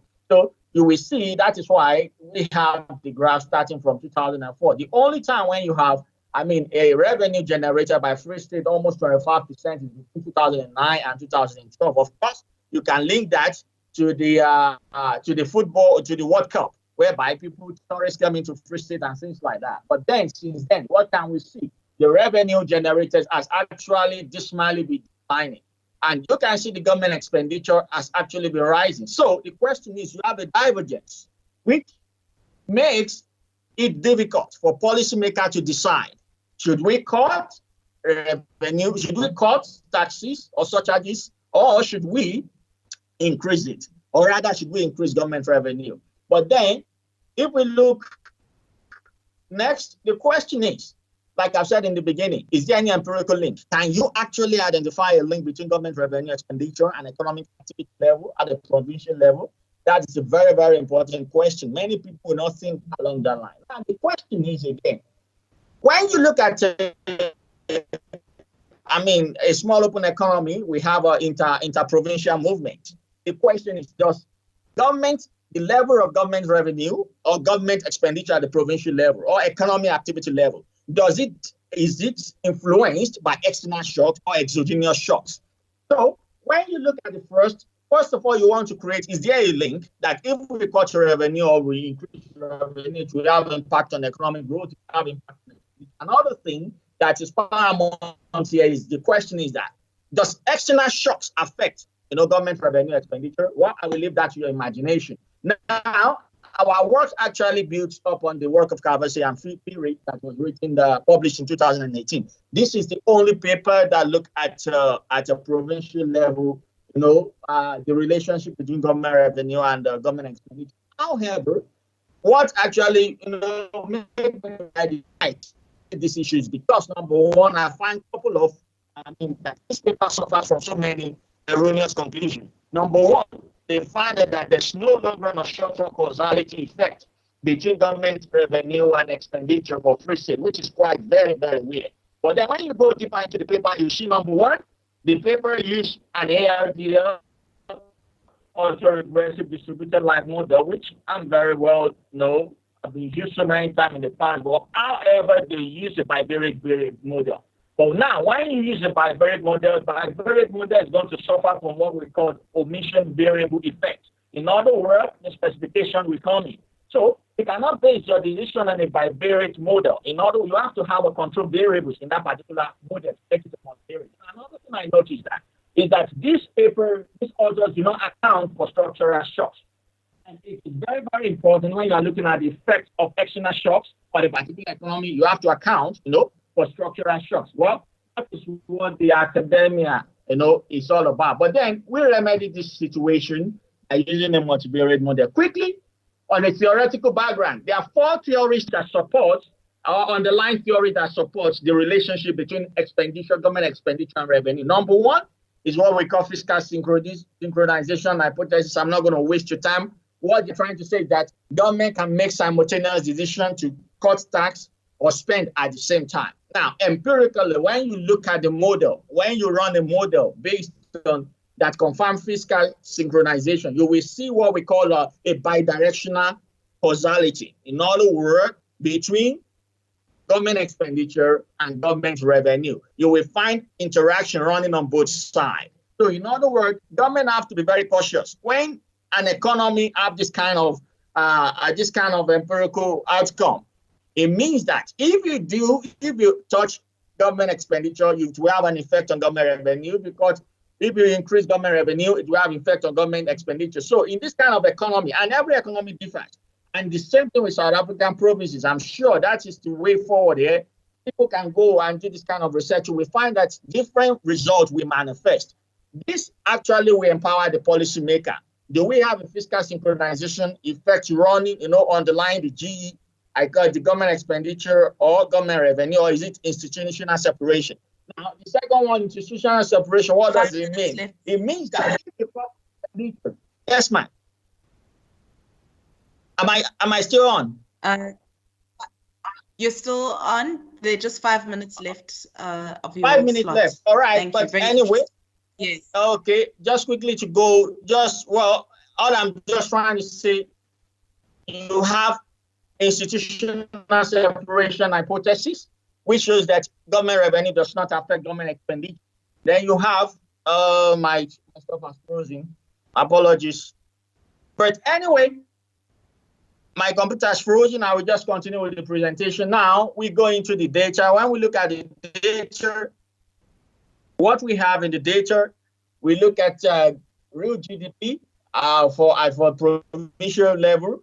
We use inflation, which we saw from CPI, which we saw from Statistics SA, and we have government, of course, government revenue and government expenditure for the free state. Then we apply 2 models. Number one is the Vecam model. In other words, the vector autoregressive modeling technique, whereby I build, initially a simple conceptual framework whereby you have a model that shows the relationship between government revenue and expenditure, and at the same time, I have okay. Then at the same time, I apply to the Yamamoto, causality, MWAD, non-Gringer causality model. Running the model, the findings of the model shows that number one, when we look at the VERCAM, unfortunately, I can't share that with you, but when we look at the VERCAM, you will find that, okay, I am back on. Just 1 minute. All right. Can you see my slides?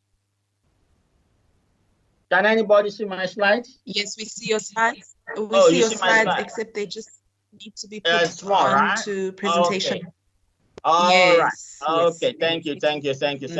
Thank you. Quickly.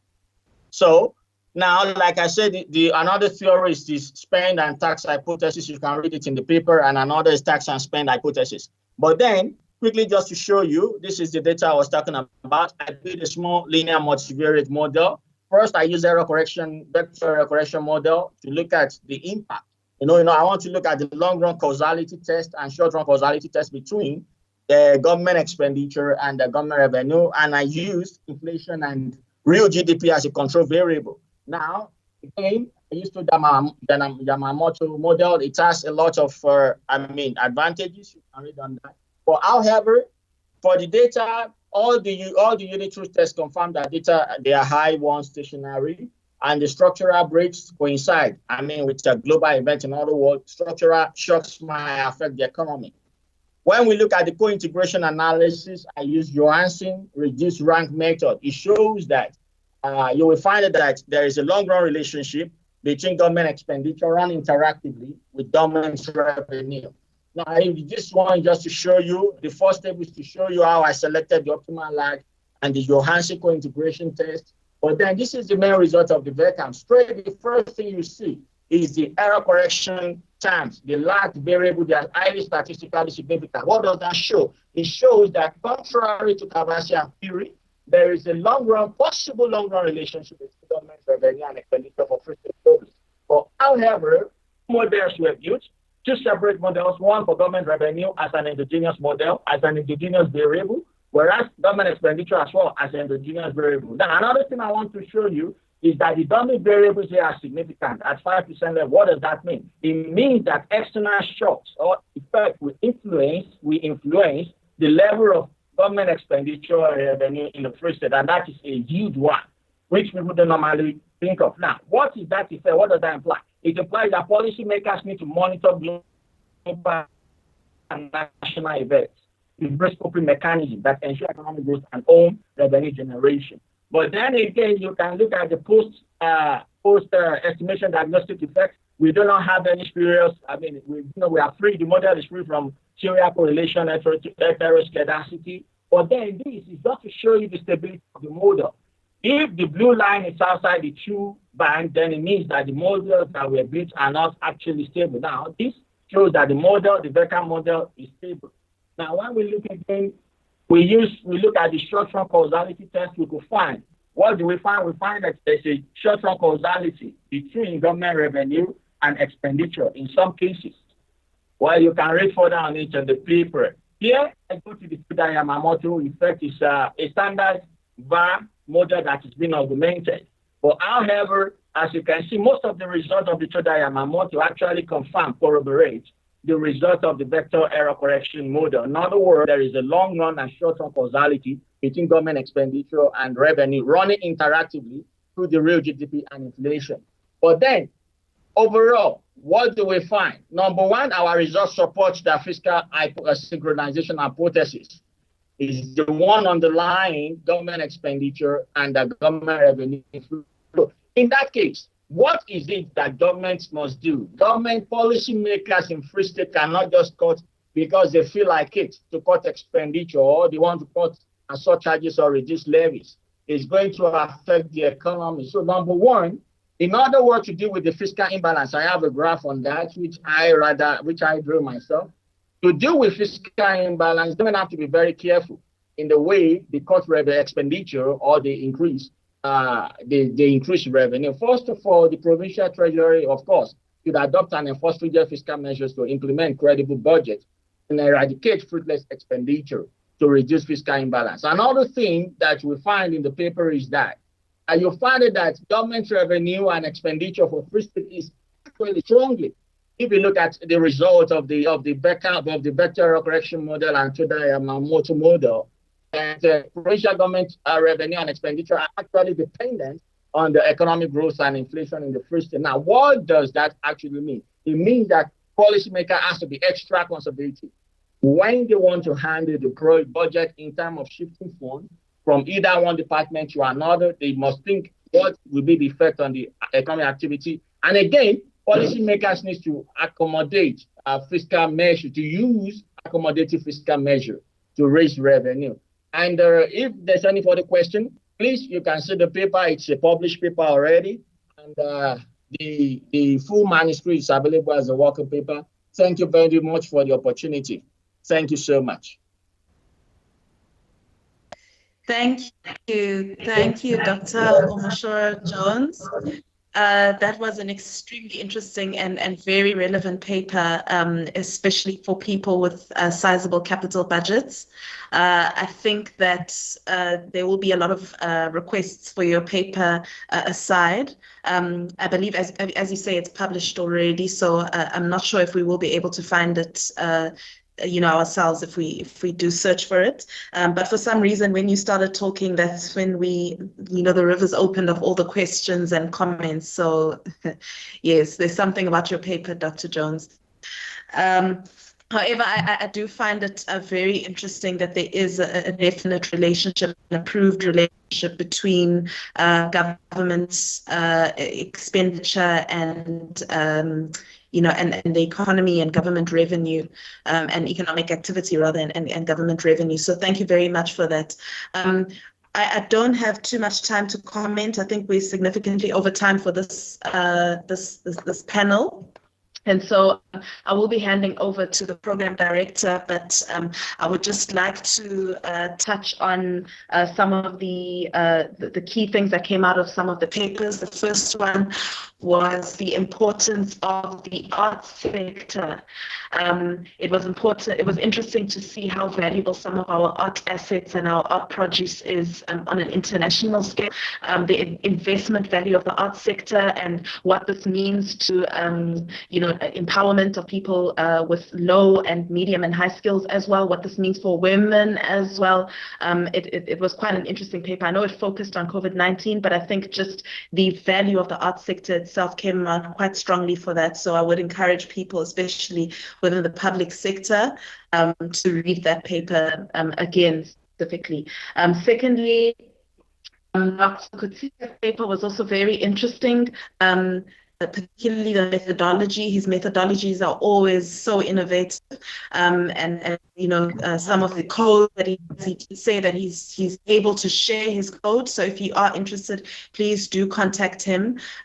We saw that the economy of Saldanha increased by about 29% over that time period because of that establishment, although it's closed down since. And I know that I did cut him off. So if you'd like to get more information, please do speak to him. And then lastly, Dr. Omoshoro Jones, thank you very much. I know that I will be personally looking for your paper for us to use within the city of eThekwini. So with that having been said, thank you very much to all the panelists, and I'd like to hand it back to the program director. Thank you. Thank you very much, Tshegang and team. These are interesting papers indeed. And know that there is a specific professor from UNISA who's in this platform who's very much interested in the Todaya motor approach. So Prof. Malefani, there we go. We have a source already that can take on the discussion that you and I had at some point. So thank you so much. I was informed that there are no questions on the platform. There was just one question which Prof. Bauer addressed earlier. So I'm not sure if there are any questions at this point in time. I just want to check quickly.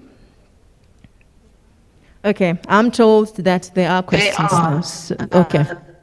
All right, so I'm just going to quickly allow Makanana to read them through just so that she doesn't have to come through to me.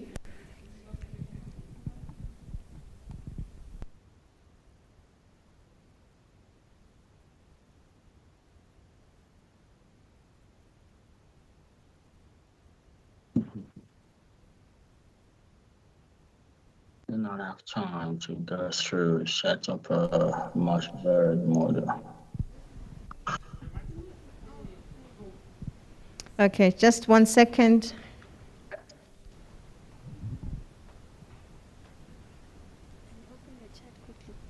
If I could just assist, the first one was by PSEF Tusi. Oh, I have to stay. And it was directed to Dr. Bauer. Okay. You don't have access to Teams. Okay. Sure.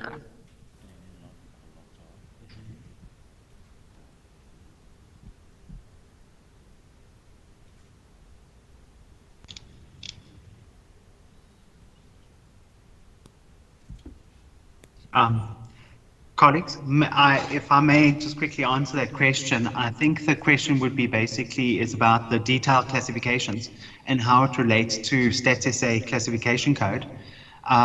The big thing is that we have really good data that we collect through StatSA, but there are many sectors that unfortunately don't get covered completely, and would be nice if we could actually get more detailed analysis of the arts and cultural sector.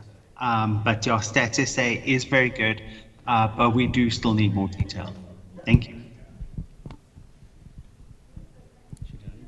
Okay, I think Khatedi has the question, so he's just quickly going to go through the questions. Tsekhang, did you want to say something post Prof. Bauer's response? No, I was just going to carry on reading some of the other questions just to assist. Oh, yeah, sorry, yeah, please go ahead. Then it's fine. Yeah, you can go ahead, it's fine. Let's just wrap it up that way, it's okay, because I don't have access, so we're betting this side. Just go ahead with the rest of them. Oh, okay, great. Okay. Thanks, Dr. Bauer, for that. I think we'll be talking a bit more offline on that question. The second question is also from Spesihle Tusi from eThekwini, and the question is for Dr. Francois Fosche. And it says it would be interesting to get an understanding of what would be the opportunity cost of importing skills to South Africa so that local goods can be produced rather than importing goods from other countries.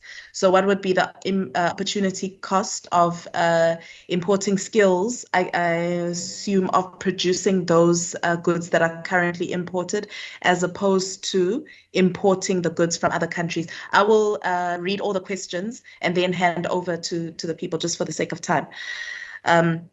The second one is just a comment. There was also another comment saying, I think it was for Dr. Omoshoro Jones, saying the well-delivered scholarly presentation. Another comment from myself, and I think I've given that comment already. Another comment for Dr. Omoshoro Jones, again saying, great paper, please share. And I believe he said it's already available publicly. Yeah, maybe if Dr. Omoshoro Jones just could indicate where exactly we can find the paper. Then the next one is from Leonard van Vuren.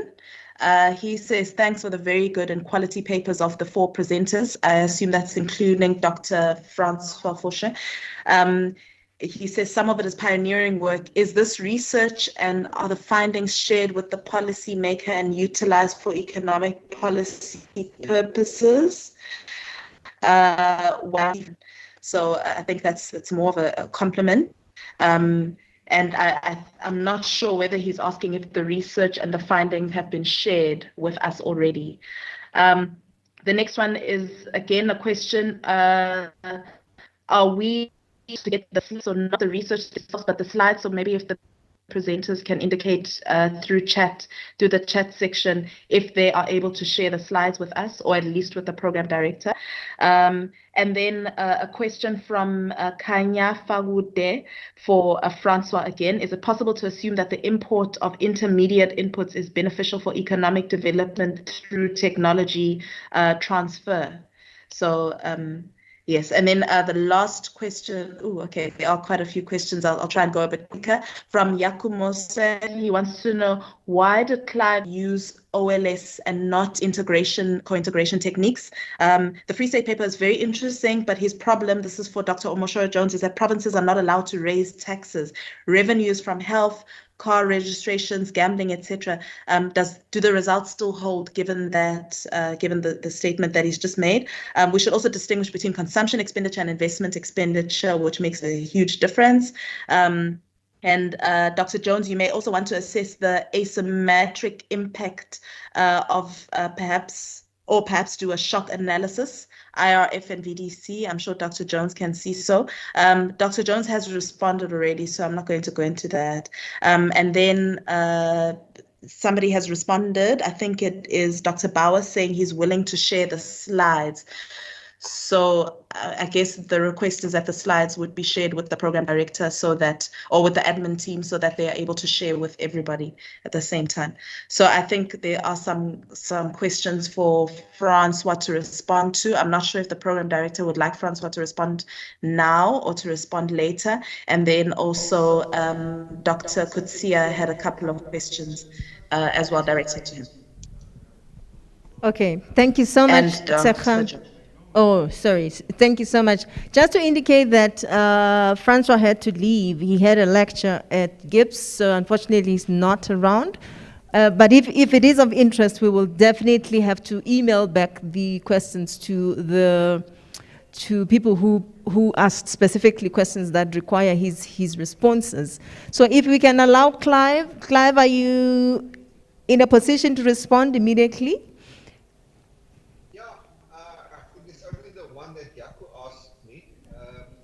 Thank you. I'm not surprised. Question. Yeah, the methodology is first of all, we're not trying to engage in a relationship between two or three different variables. So we're only modeling the variable by itself, not. It's not a relationship building type model that co-integration tries to determine. So we're not interested in that focus. We're trying to generate a post period based on its past, and we're trying to model a counterfactual, but it's all based on a particular variable. When we use the control variable, we're just using it as a proxy. We're not trying to determine relationships in the methodology. So that's sort of just my brief answer. Okay, thank you. I think there were a couple or some comments for Dr. Jones. Can you just highlight what sort of responses you have? Oh, all right, thank you very much, Program Director. Well, I have replied my elderly doctor. No, it's correct. But then, like I said, you find that there's no paper for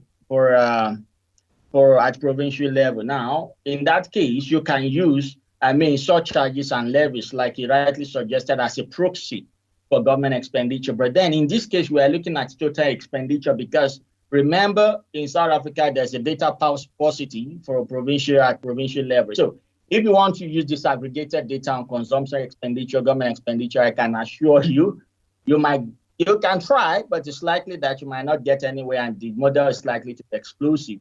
I'm not trying to defend it. You can try, but then again, we just use a proxy for the government expenditure in this case. Thank you. Okay, I think that brings us to the end of the first session. So with that, let me just indicate that there was a need for us in the beginning of the session or the conference to observe a moment for one of our own who passed on this year sometime. And I'm not sure if all of us are aware, but we lost Stan, and this is the very first conference that we have without him. So I just decided to wait a minute in the beginning because I think there were just very few of us on the call. So can we just observe a moment of silence, please, for him? Thank you.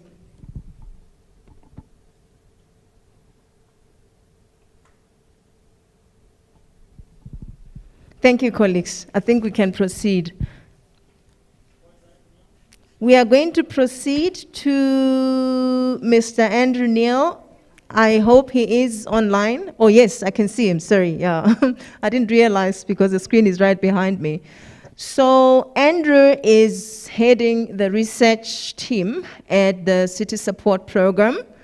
I'm not going to extensively or give his profile in detail. He will just highlight what sort of key things he's responsible for, which are definitely of interest to us. As we know, they do a lot of work with municipalities, and as the different provinces, we should be just aware of what they're doing so that where possible, we can leverage the existing resources and the platforms that they have created through which they engage with municipalities. And in some instances, there might even be a need for us to partner with them on some of the work that we are doing. So let me just hand over to you, Andrew. Please take over. Thank you.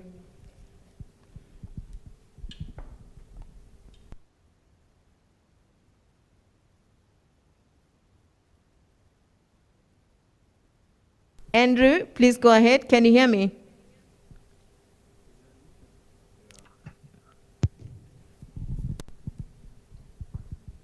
I'm not sure. It doesn't seem like he's hearing. Is he muted?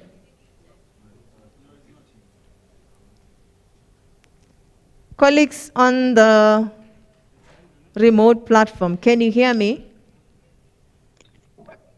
Just anybody. Tsekhang, can you still hear me?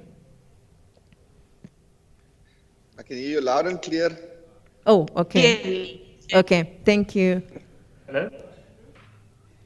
Andrew? I'm just having a technical... Great, thanks a lot. Sorry about that.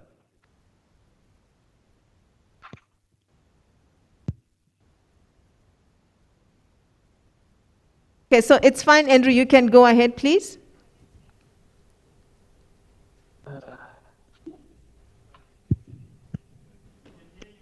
We can hear you. Please go ahead.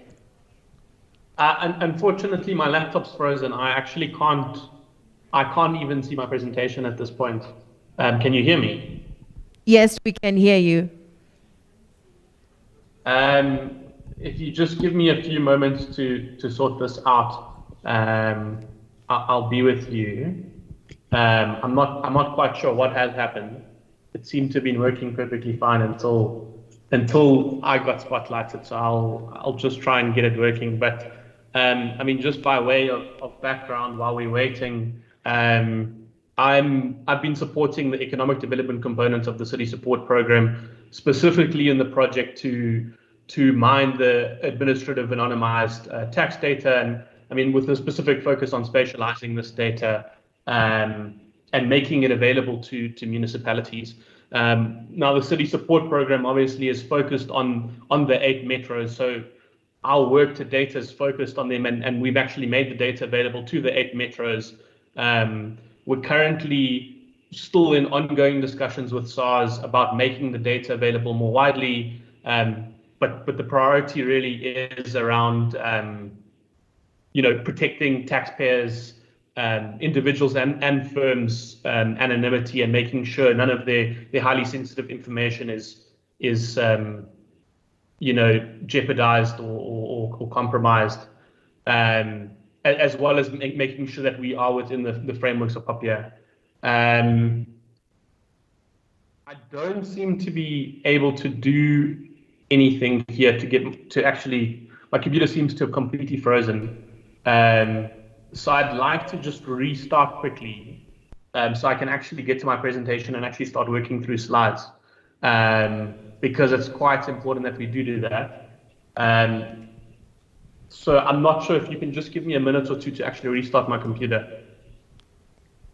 Okay, that's fine. We have your presentation in the meantime, and we're going to try flight it. So I actually can't see anything. You can't see. Yeah, so I need to actually just restart. I can't seem to even close Teams and reopen it, okay. or change my. I'll be with you now. Okay, no problem.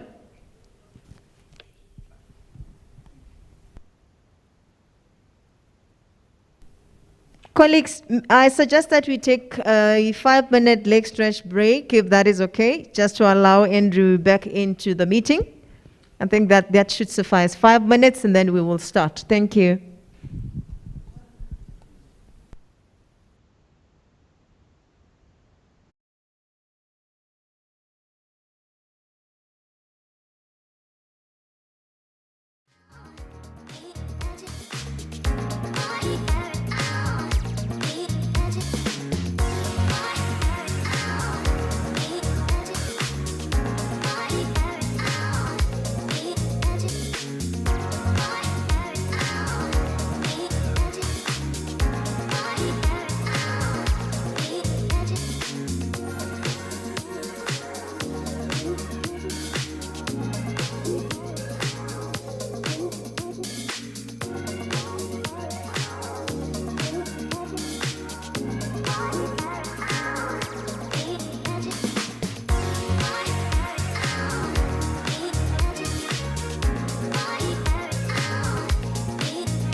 Okay, colleagues, we are back online.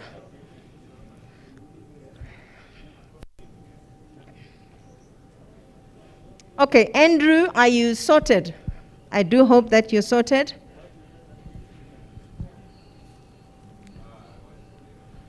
Are we able to project Andrew's screen?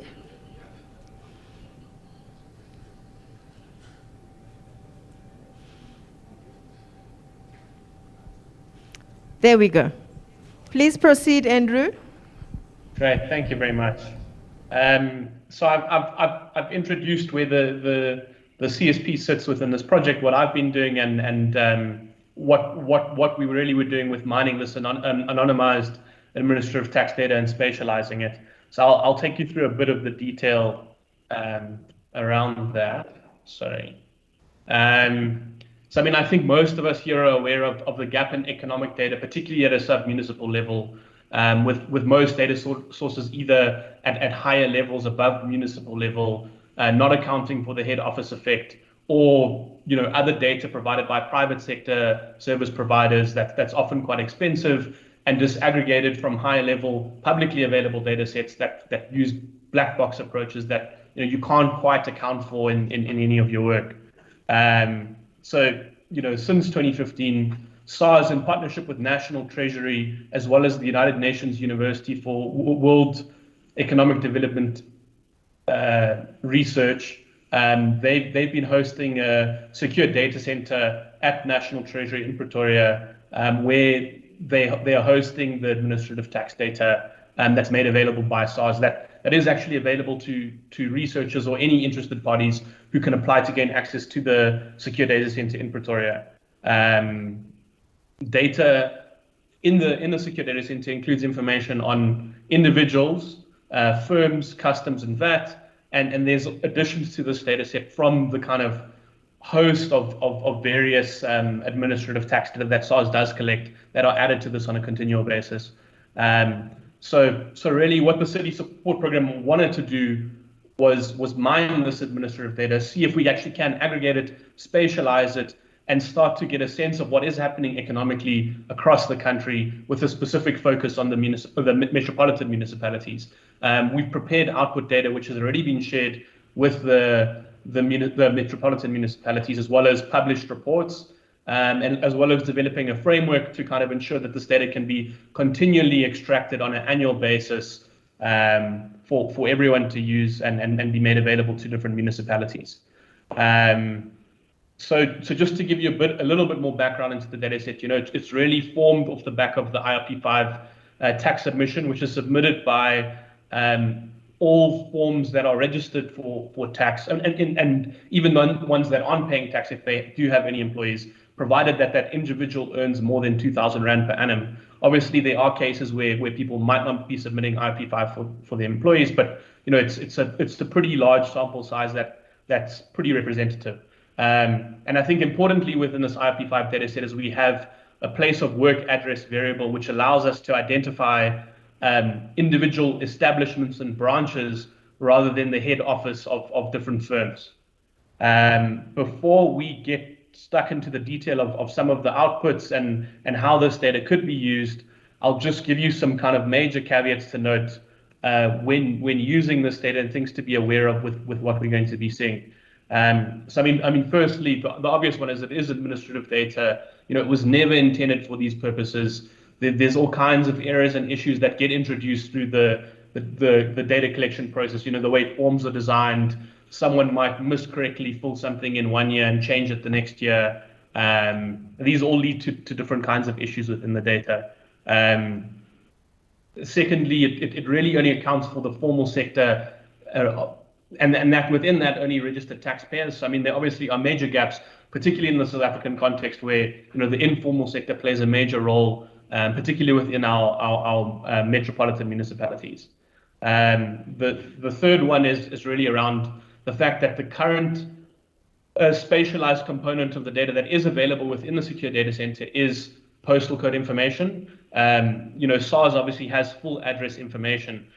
With the postal codes, we've created a version of the data where we disaggregate this into equal area hexagons to provide more detail at a sub-municipal level. But there is error introduced through this process, and in the long run, we would be hoping that the data gets geocoded at SARS to give us a much more accurate picture than using postal codes.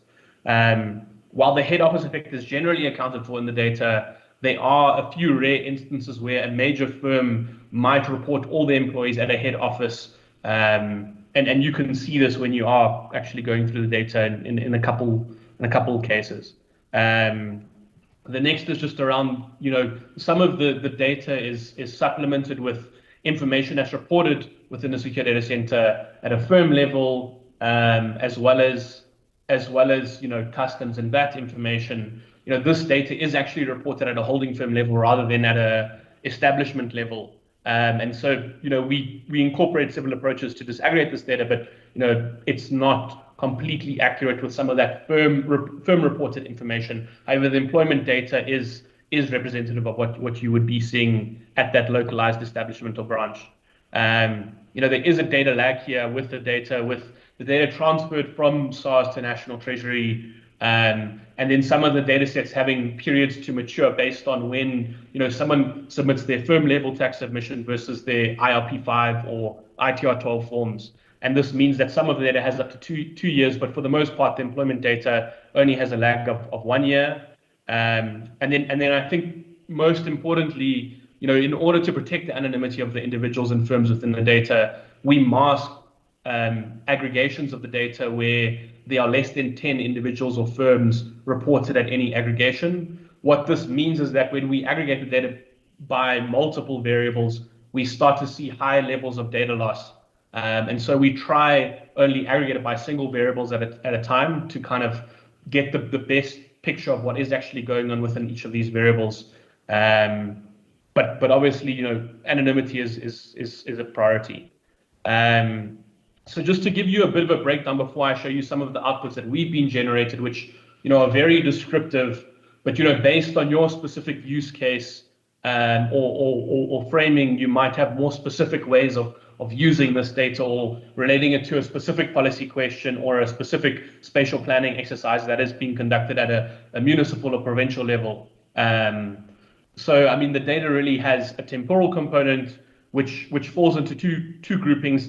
Generally, the data is reported at the tax year, which runs from March to February, but all the employment information actually can be broken down further into monthly information, so we can actually see seasonal effects and how they change over time. Then spatially, we've aggregated that into three components. We've got them reported at a metro level for the 8 metros, the raw postal code information, which is available for the whole country. So, I mean, if you have a more specific question for postal codes that relate to a smaller municipality, you can find that information within the data, although we haven't quite got into the detail of sense checking what we are seeing in the smaller municipalities, although preliminary estimates and views of the data are showing us that there is a lot of economic activity happening there and a lot of interesting things within the data. And then thirdly, we've disaggregated using an equal area hexagon approach just to distribute the error, converting from postal codes to equal area hexagons equally.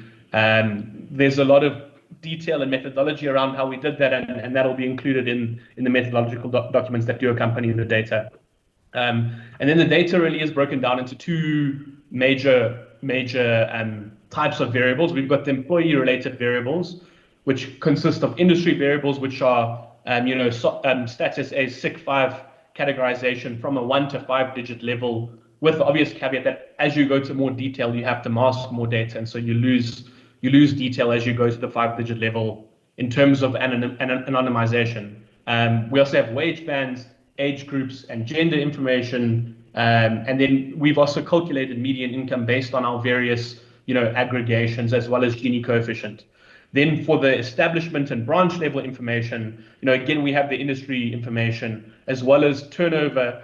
And in this case, we try to protect the turnover by reporting it as a percentage of total turnover for nationally or per municipality, as well as turnover bands, firm size from both the SARS definition of firm size, which is based on turnover and current assets, as well as the number of employees at each establishment, and then the number of open or closed firms, as well as the export status of those firms.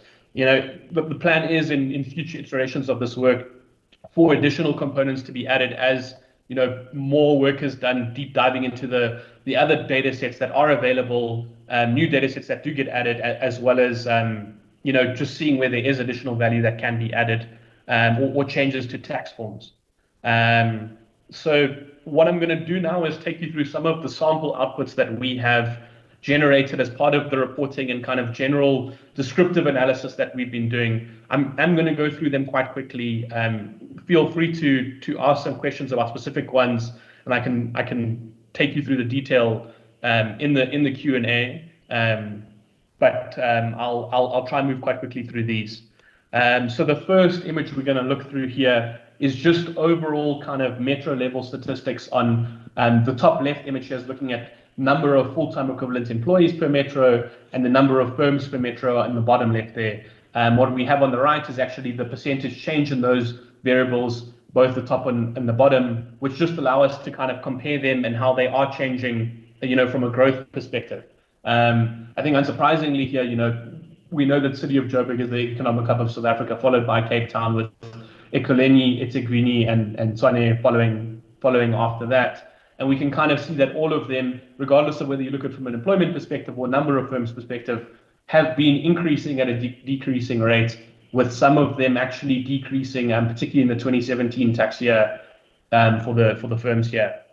But we could then look at this data spatially. So, this is Buffalo City here, where we can actually, we can see exactly where employment is concentrated spatially within the broader municipality, as well as seeing then on the right what the percentage change with employment is between 2013 and 2017. So we can see there's actually little growth in our main industrial hubs of East London, with a lot of growth in the outer settlements and parts of the municipality.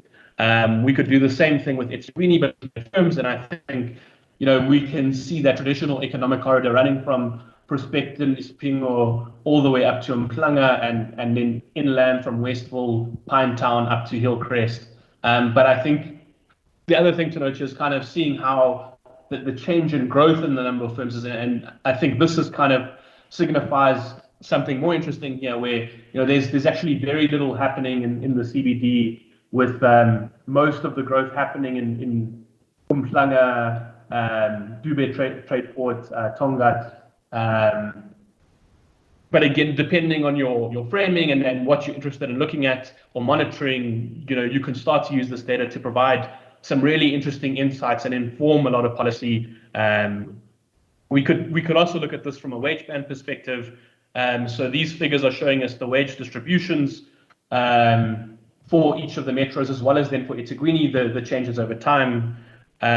We could look at that spatially, and here using wage bands as a proxy for skill level, we could understand the location of different types of jobs that people may have access to. And so when looking at the investment in a new transport line, or where social housing should be invested in, you can start to understand the types of jobs that different people might be having access to using the wage bands. We could look at wage trends over time, looking at a median income per metro. We could break this down by gender and wage and start to understand the discrepancies between gender and earning potential. The figure here shows the big discrepancy in eThekwini between what women and men earn, but then spatially we can see how this plays out, where the red here indicates where women are earning significantly less than men, and the blue indicates the inverse of that. We could break it down by industry, and again, we could look at the kind of time series trends associated with specific industries. But again, the caveat here is just to be aware of, it is administrative data, so there are interesting changes where a big firm here changed classifications between two subsets of the retail industry, and you can see a big step change here, or a major firm was missing in the 2017 tax year. And so we see a big loss in employment recorded in eThekwini in that business's activities, not elsewhere classified sector. But we could look at this, spatially to understand value change, and I picked out the motor vehicle industry in Nelson Mandela Bay here, and you can see how the actual manufacture of motor vehicles is kind of concentrated in the Kariga area, whereas the manufacture of parts and accessories for motor vehicles is actually concentrated in Blue Water Bay, New Deal Party, and the Kruger IDZ. And I mean, start to understand these value chains and how things might be working, or if we are looking at the impact that different special economic zones or IDZs have been having over time, we can monitor and see what impact have they had in the specific industry or feeder industries. We could look at the firm size, spatially, and understand where the concentrations are of small and micro firms, or monitor the impact of specific policy initiatives and how they might be having on the number of small or micro enterprises that are started up in specific spaces. And we could, again, like I mentioned, some of the information is reported at a firm level. In this case, turnover is a great example. It's not reported at an establishment level. And so we've disaggregated this data using several approaches. I've just reported on one here. And we can understand, changes in turnover spatially within the city, as well as, within municipalities or within provincial governments. And understanding the trends associated with those turnover figures. We're seeing growth similarly in eThekwini here in that northern part of the municipality around Mpumalanga, Tonga, Dube trade ports, as well as in Komas.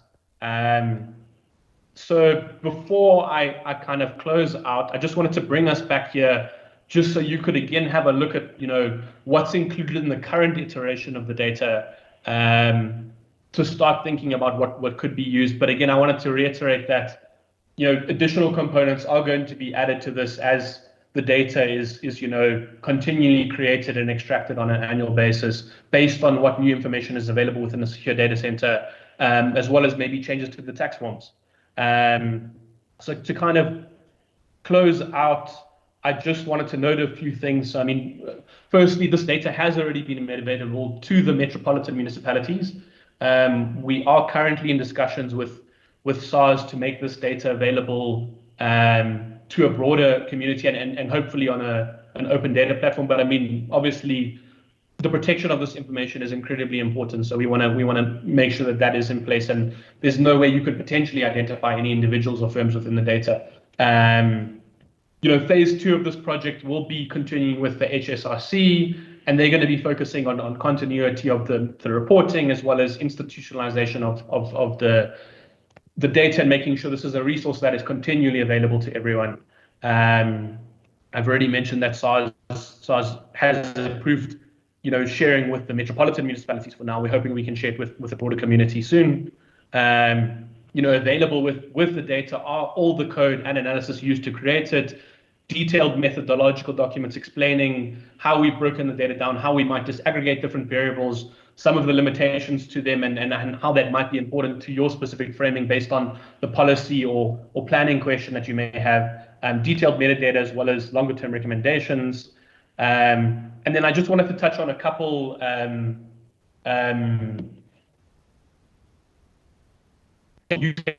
some of them I've mentioned over the course of the presentation. If we wanted to understand the impact of performance of the designation of different areas as industrial development zones or special economic zones, we can clearly pick up a number of new firms that are started into place. We can pick up employment trends or turnover trends associated with those firms in those specific areas. We could understand, the location of specific types of opportunities and how they might look when we disaggregate them by industry or wage band, and using wage band as a proxy for skill level, and then use that for spatial planning to investigate whether we can, that new bus line or minibus taxi route is going to change, accessibility to different communities, or whether the investment in a new housing project is close to well-located economic activity for people of an appropriate skill level or education level. We could understand, the nature of existing or potential new value chains across broader municipalities or regions, and how they might be feeding into each other, or identifying potential opportunities there. And I think, something else to think about is how this could be used to monitor the post-COVID economic recovery. I mean, I think, the limitation of that there's a lag with how soon the data is available, but I think, there's a bunch of ways we can identify the immediate issues, but as time goes by, we're going to be able to identify very specific, very nuanced trends associated to industries that have not recovered in specific municipalities, and maybe identify potential interventions that different spheres of government could be taking to try and help these industries recover. I'll leave it there. I know it was a lot of information, but if there are any questions about more specific things, I'm happy to go back, or I can answer any technical questions about how we have prepared the data. I kind of couldn't get into the detail of that given time constraints. Thanks a lot, colleagues. Thank you very much, Andrew. That is highly appreciated. Before taking questions for Andrew, I'm going to request Gershon to just allow a presentation from one of the presenters who is yet to come in the next session. Because of time constraints, I think we just need to jump onto that presentation, and then we can take a short Q&A thereafter, and then we'll proceed with the last session of the day. So Gershon, may you lead the presentation and introduce the next speaker, please, and take over. Thank you.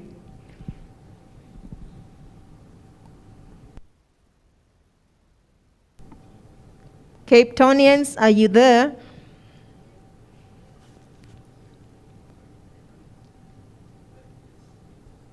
Good morning, everyone. Can everybody hear me? You're audible. Please go ahead. Beautiful, beautiful. Thank you very much. Good morning to everyone. Thank you, Program Director, for that. Thank you very much. Just Program Director, yourself, Shigang, all the speakers, you did an absolutely sterling job. By way of introduction, my name is Gershon Oliver. I'm an economist at the Department of Economic Development and Tourism in Cape Town.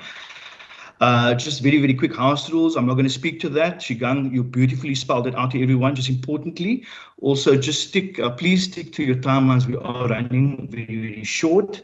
So I will be speaking to moderating the little section about how to leverage on the new normal to ensure sustainable economic development under the banner of innovation and technology-driven economic development.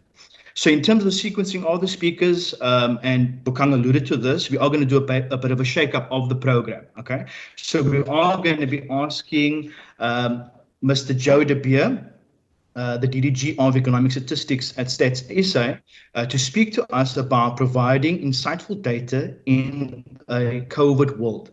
Okay, so very, very brief profile of Mr. Joe De Beer. He is the DDG, Deputy Director General, responsible for economic statistics, having been with Stats SA for nearly 30 years. He studied at the University of Pretoria, Wits Business School, and Harvard. With that, just before DDG goes ahead, I just want to say to you that data is key for evidence-based decision-making. We all know that. But even more so for our economic recovery in the COVID and post-COVID world. With that, Mr. Joe De Beer, I'll hand over to you. Good morning, everybody. Thanks for the introduction. Let me start off by appreciating the opportunity to share some slides with you today. Let me see if I can get these ones going. Is that visible? Could I get confirmation, please? Yes, it is visible. Please go ahead. Thank you. Thank you. So I'm going to talk a little bit today about providing insightful data, which is one of the strategic objectives of Stats SA, but try to link it to COVID and maybe share some background with you about the organization and how we responded to COVID. So I'm going to touch on three things. First, I thought, well, let me use the opportunity to talk a little bit about stats and what we offer, then about COVID, and then our reaction. So what do we do? For those that don't know us that well, we're a national department. We report to the Minister and the Presidency. We have a Stats Act. It was proclaimed in '99, although in the process of updating the Act now, but it primarily ensures that we are independent from government, so we're not influenced by our political colleagues about the statistics. We have a Statistics Council that provides an oversight role, and more importantly, all the information that we collect are deemed to be confidential, and it's under that banner that we are able to collect. Graphically, there are three big role players. The Minister has political responsibility for us. The Statistician General must administer the Act, and then we have a Stats Council that safeguards the official statistics. And these three different entities have different levels of overlap. But the one that's important here for me to stress is that the Minister will approve our work program. In other words, he approves what surveys we do, but we decide how we do it. And so there is independency in this sense that we decide on what are the best methods and processes to collect the data to ensure that they are of sufficient quality to be certified as official. The Minister has no say on the how we do it, only on the what that we do. This graphic seems to be quite busy, but just bear with me. If we follow the grey lines towards the top, most line departments will have inputs. That is where you buy goods and services or salaries. You process it in a way and you have outputs. So if you were at the Department of Housing, you would buy goods and services, mix it with labor, process it, and your output would be 100 houses that were built. The outcome could be that there are people that now have housing, and then the impact on society.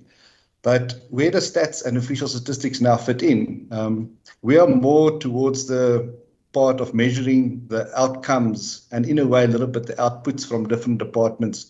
And even if you talk about the private sector, whereas the line departments tend to keep their own registers and administrative records. I had the opportunity to watch a few of the slides from the previous speaker and spoke a bit about some of the SAR statistics. So that would be an excellent example of administrative records that can be used to inform on outputs. And now, how do we take that data and start measuring the outcomes?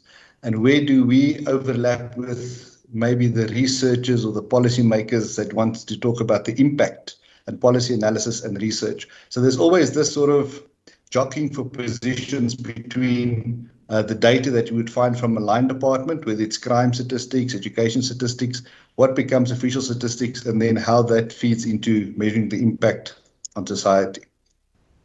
Broadly speaking, the Stats SA products, 4 categories. We can talk about the people, the economy, living conditions, or the environment. And we publish, depending on the year, about 300 publications. We try not to publish on a Friday, not between 15 December and the first week of January, but that means you are left with about 1.5 publications every working day coming from Stats. An overview of what we mean when I say we talk about the people. There's quite a different number of themes under this banner of people. You can pick a few favorites off the screen. One of the more important ones there, if you can hear the Haridas in the background, is the population census. The last one we conducted was in 2011, and we update that with mid-year population estimates. And if you have keen eyesight, you will see my shirt says count us in. This is an advert for the next population census. It was supposed to happen in October 21, but then with the elections being proclaimed for the first week of November, we decided we can't be in the field while there's all the political activities going on. So census will move to February, but I'll have a closing slide on that. Under the banner of living conditions, here we track things like crime, food security, poverty, income and spending. A few examples for poverty, reports on poverty trends, service delivery. We have an annual general household survey, then one that comes from my stable, the non-financial census of municipalities. And on the slides, you'll see that we've highlighted where we just say available here. So when you get access to the actual PowerPoint file, you can just click there and it will take you to the relevant place on our website to download those reports. Many different releases on the economy, whether it's GDP, employment, industry statistics, government finances, price statistics. A couple of examples I've listed there. Adding the QFS, I'll have a few slides on that and what the COVID impact was on those surveys of ours. Cost of living, CPI, everybody knows about the CPI. Most people disagree with our estimates of the CPI, but I'm happy to discuss those ones. And then lastly, on the environment, we've published a number of accounts where it deals with water, river quality, land use. Our most recent one, we published it about a month or two ago, was protected areas accounts, and we are busy finalizing what we call species accounts. That will be on biodiversity, for example. We have an account dealing with rhinos, quite interesting and a different perspective from my area where I grew up as a macroeconomist. Here we just listed a couple of them so we can give you the links to those ones. Very interesting is the protected areas one because it has a time span of 1900 to 2020. That's the first time we've actually published something that has a 120-year time series. But when you deal with environmental stuff, you tend to want to have a very long time series to see changes in how things happen. Do yourself a favor and give that a read. All right, so that is basically what Stats does. Then COVID happened. Now, COVID didn't just happen to Stats or only happen to South Africa. It was a global issue. And the World Bank did a survey where they tried to get an idea of the impact of COVID at the time. So this was sort of first quarter of last year. And in terms of the Stats offices, we can see that in many cases, the offices were closed either to all staff or non-essentials. A lot of people try to work from home, but it's not that easy to move an operation from a central building back to people working at home. And then a big one for the Stats office is the pie chart or the donut chart on the right about can you still do face-to-face interviews? And as we can see there, that 69% of the people had to stop doing face-to-face interviews, 27 partly. Only 4% managed to or didn't have to stop the face-to-face interviews. And if your entire production process for a survey such as the QLFS is set up on the basis of interacting with your respondent, and now suddenly you cannot interact with the respondent, well, what do? You still need the unemployment numbers and the employment numbers to come out. So what did Stats do when it happens? Well, first step, we closed the offices and we couldn't keep on collecting the data from businesses, local governments, because in many cases the staff were not in the office, so many of them didn't have the tools of the trade to work from home, but also the respondents were no longer in the office. The phone number we had for a person to fill the form, well, that phone was just ringing because the person was also working from home. And this caused a number of delays in our releases and reports. This schematic tries to highlight those. So row-wise, we have the different mining monthly publications that we have.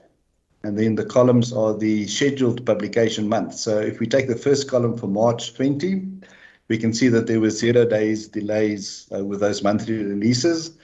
But then when we come to April, the mining release delayed by 40 days, manufacturing 40 days. Electricity, interestingly enough, we could publish it earlier, by 7 days. But if you just eyeball all of those numbers for April, May, running into June, nearly everything was delayed by a month to 6-7 weeks. Something like the CPI, we kept it a week late, running up until November, because it's such a time-sensitive release, we didn't want to chop and change the publication date. So even though we were ready to do the CPI back with a 0-day delay, we didn't know when the next lockdown was going to come. And most of our CPI prices, we collected with field workers going into a shop and physically pricing the products in the stores. And we decided, well, let's rather buy ourselves that extra week in case there are lockdowns. And we don't have to change the dates so often. And then this is a similar slide, but for the quarterly publications. So after the initial delay in June, we removed everything by a month. We also kept it with that 1 month delay. In the middle of the slide is a bit of an anomaly. Non-financial census of municipalities, 212. That was purely from not really COVID related. It's a resource constraint in Stats. We have, apart from last year, the previous time we did any appointment of staff was in October 2016. So we went nearly 5 years where we were not allowed to appoint any staff. but you lose about 25, 30 people each quarter. So we've lost a few hundred people, and we have to reprioritize resources between surveys. And in my branch of economic statistics, we tend to prioritize some of the surveys that feed into the GDP rather than the annual non-financial census. And that just became delayed and delayed. But more practically, what is it that we did? So we looked at other countries, and then the IMF did a nice survey, and most statistical offices that are reputable followed a three-phase approach. First one, prioritize the components that have an impact on critical statistics, these being prices, unemployment, GDP. Those are typically your big things you want to worry about. Secondly, you know you're not going to get all the responses, so find out how you can impute those missing values. Coming back to an example for manufacturing, the monthly survey, we would like to publish with maybe an 80-85% response rate in terms of individual units. In terms of the turnover metric, that must be closer to the 90s, early 90% coverage.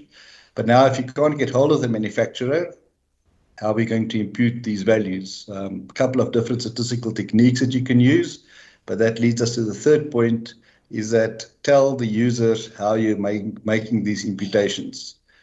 Tell them as soon as what you know. Put an extra note in the publication. Communication is key. Start a small little email group with your key users. Tell them, look, we're going to have to postpone this one. These are the reasons for it. We're going to impute something a bit differently. On the prices, we had a note running, it's still in there, saying that whenever we're in level 3 lockdown, for example, we can't get into all the shops. And this is how we then started to replace some of the prices we couldn't collect. We started doing web scraping, get online prices.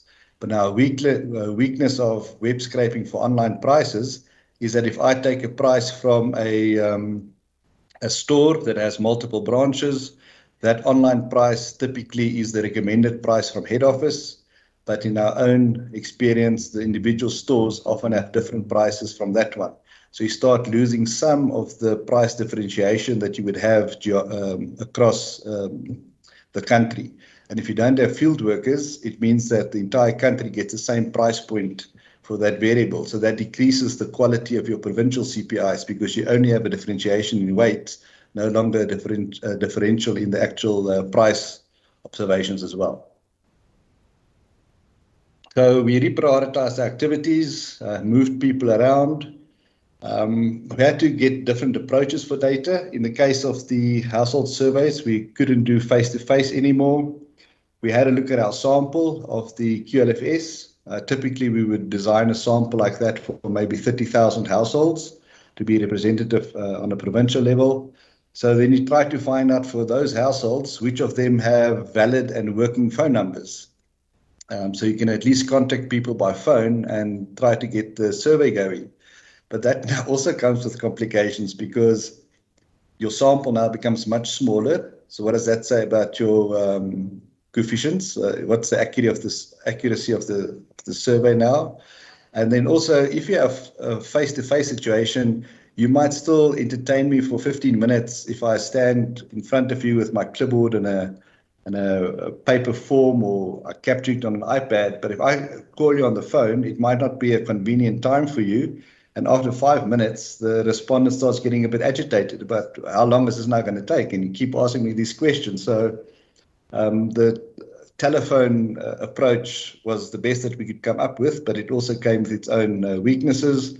We tried online web surveys a little bit.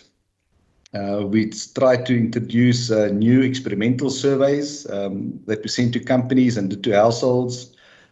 Mostly convenient samples, so it's not necessarily to the standard that we normally wanted to do. We encourage staff to work from home. So as all other entities, and I'm sure everybody on this call, everybody became friends with Teams and Zoom and Skype and these types of things. But for security, remember our data from the respondents must be confidential.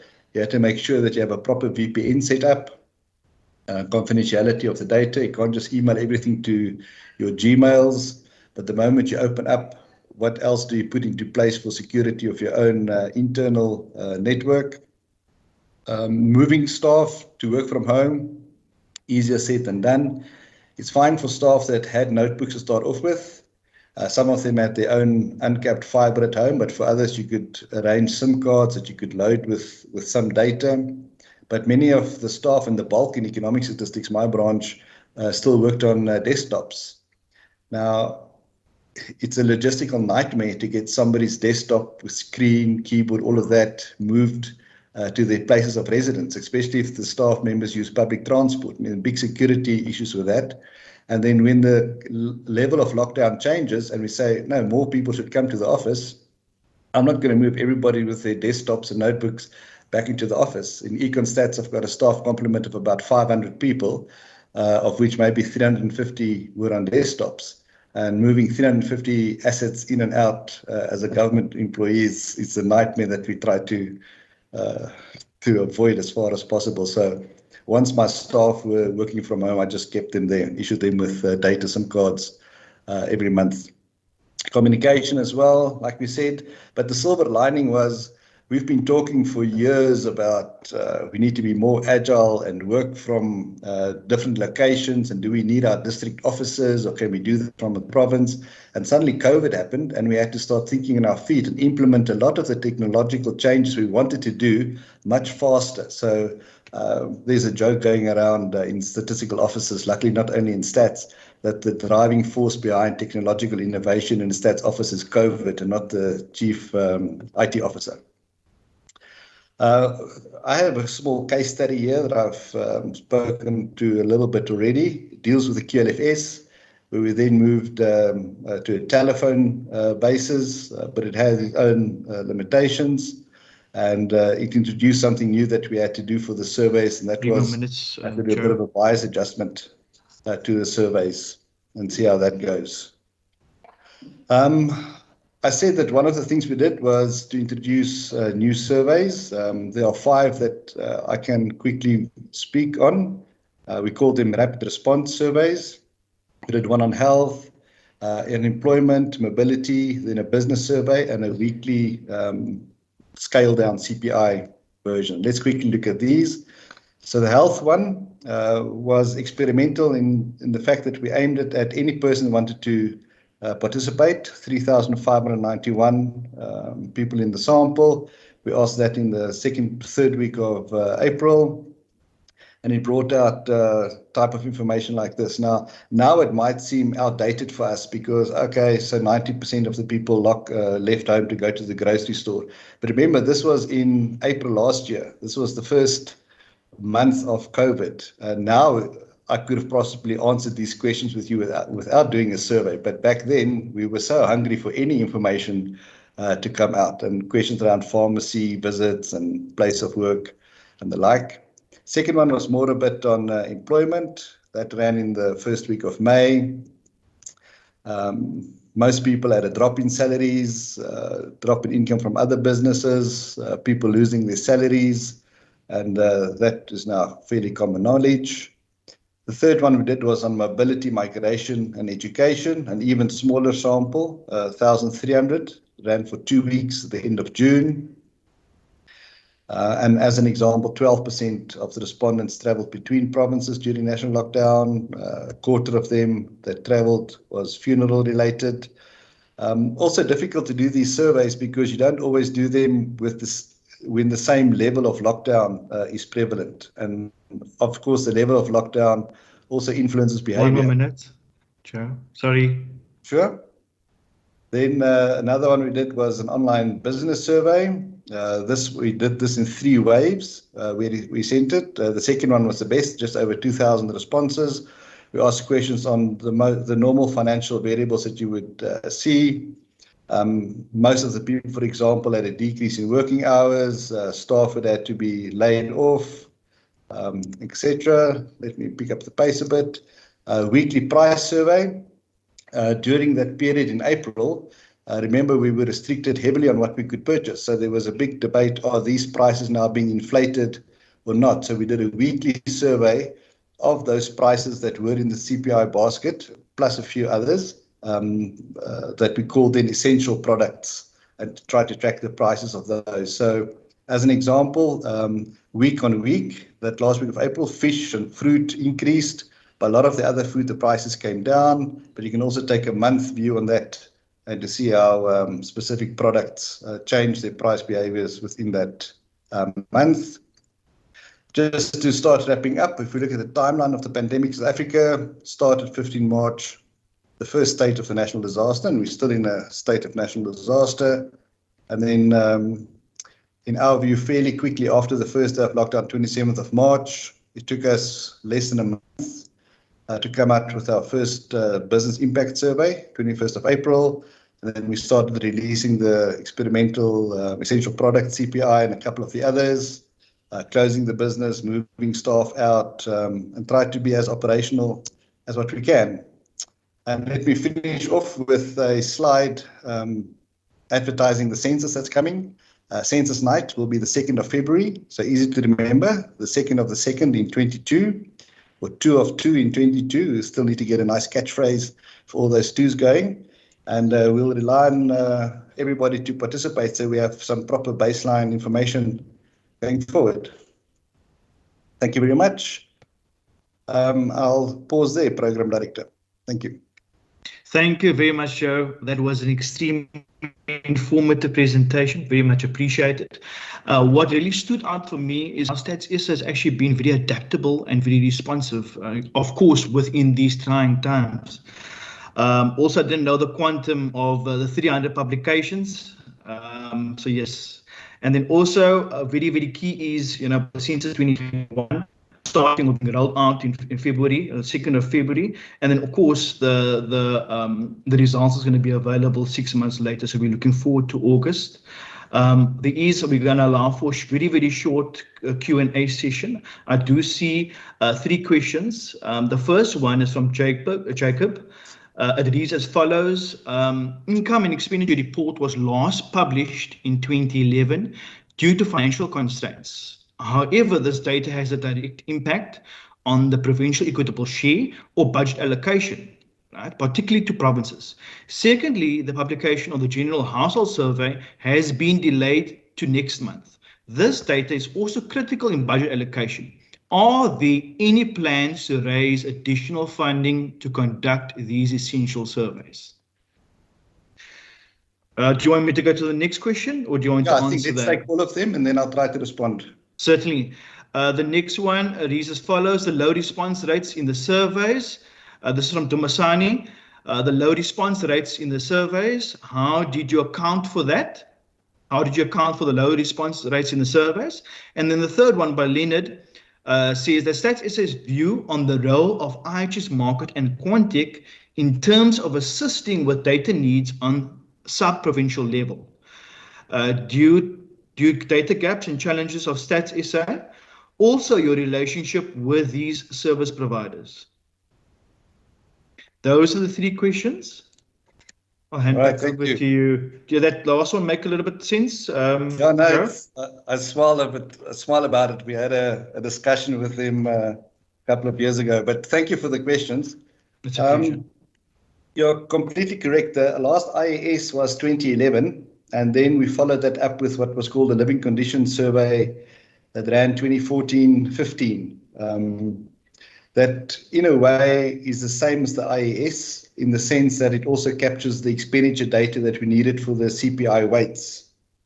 But we wanted to run the follow-up of that again in 2019-20, but Treasury just did not fund us for that. And then we tried in 2021, and we just cannot get Treasury to give us the funding to run the IAS or the LCS, whichever one it is. We try to run them on a what do you call a periodic basis, first the one and then 3-4 years later the other one. And as an economist, I'm also flabbergasted by that decision, because in the National Development Plan, we say that one of the 3 big challenges we have in the country is poverty. But if you don't fund a survey, it means the last official poverty statistics we have in the country is now 5 years old. So we don't really know what's happening with poverty in the country and where it is. Sure, we update the poverty lines. We published an updated one a few months ago, but that's mostly updated from secondary sources or with price statistics. It's not really a new poverty survey.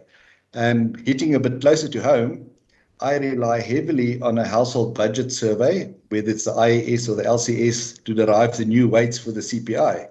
But if I don't get the survey, I must make a plan and get the CPI weights updated in a different way. Now, we've made a plan using national accounts and a couple of other tips and tricks. So we are busy changing the weights of the CPI, and in February next year, when we publish the CPI for January, it will have updated weights and a new base year and things, but it's not ideal. I mean, it shouldn't happen that way. GHS was delayed, granted. It's important for everybody, not just for the equitable share or for development on a provincial level. The trick with the GHS was the change in methodology when we couldn't do the face-to-face interviews. So it's a little bit related to the QLFS issue where the sample sizes went down, and we need to think very carefully about how do we interpret the responses we received with the sample that's now smaller. How do we sort of adapt for those biases? And that maybe leads to the second question that asks what are we doing with the lower response rates. On the social stats side, it's very difficult to manage the lower response rates. Obviously, you go through your normal statistical evaluations and see if it's still fit to publish or that type of thing. On the economic side, I'm a bit more fortunate. We draw our samples from our business register, which is based on VAT returns. So for all the businesses, let's say the monthly manufacturing, even if my response rate drops into the 60% by count or maybe 70% by turnover, for those missing firms, I still have access to what VAT returns that they submit. So I've got a very good idea of what happened in that business from the tax records perspective. And I can also impute for them whether it's giving them the average of the other businesses of the same size within the same SIG group or looking at trends analysis. So we apply a couple of different ways to impute for those non-responses on the economic side. IHS Market, in terms of the relationship, we have no formal relationship with them. They are a key user of us. I mean, they add a lot of value in the sense that they use our statistics and help us to disseminate that. We interact with them quite a lot, but just as a normal user, the same way as what I would interact with any economist from a commercial bank or one of the other economic businesses or agencies. There was a view on what do we think about the subnational forecasts. Look, I cannot give you a formal view as a stats SA. We've never been asked to do a formal assessment of their statistics. A few years ago, and that's why I smiled, the previous Statistician General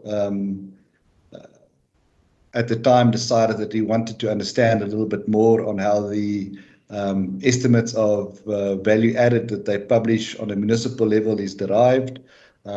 So myself and a colleague went and we spoke to Mr. Baker and others, and they explained to us the approaches that they use, whether it's top-down, bottom-up, different assumptions that they make. And there's nothing that I can fault with that. If I was in the private sector, I probably would have followed the same approach. But we need to keep in mind that the quality criteria for official statistics is not the same as what it is for other statistics. But it does not mean that if your statistics are not official, that they are not useful. Just as a bit of a sideline, our Statistics Act also says that the Statistician General can assign statistics as being official. Now, he does that by putting his signature on our releases.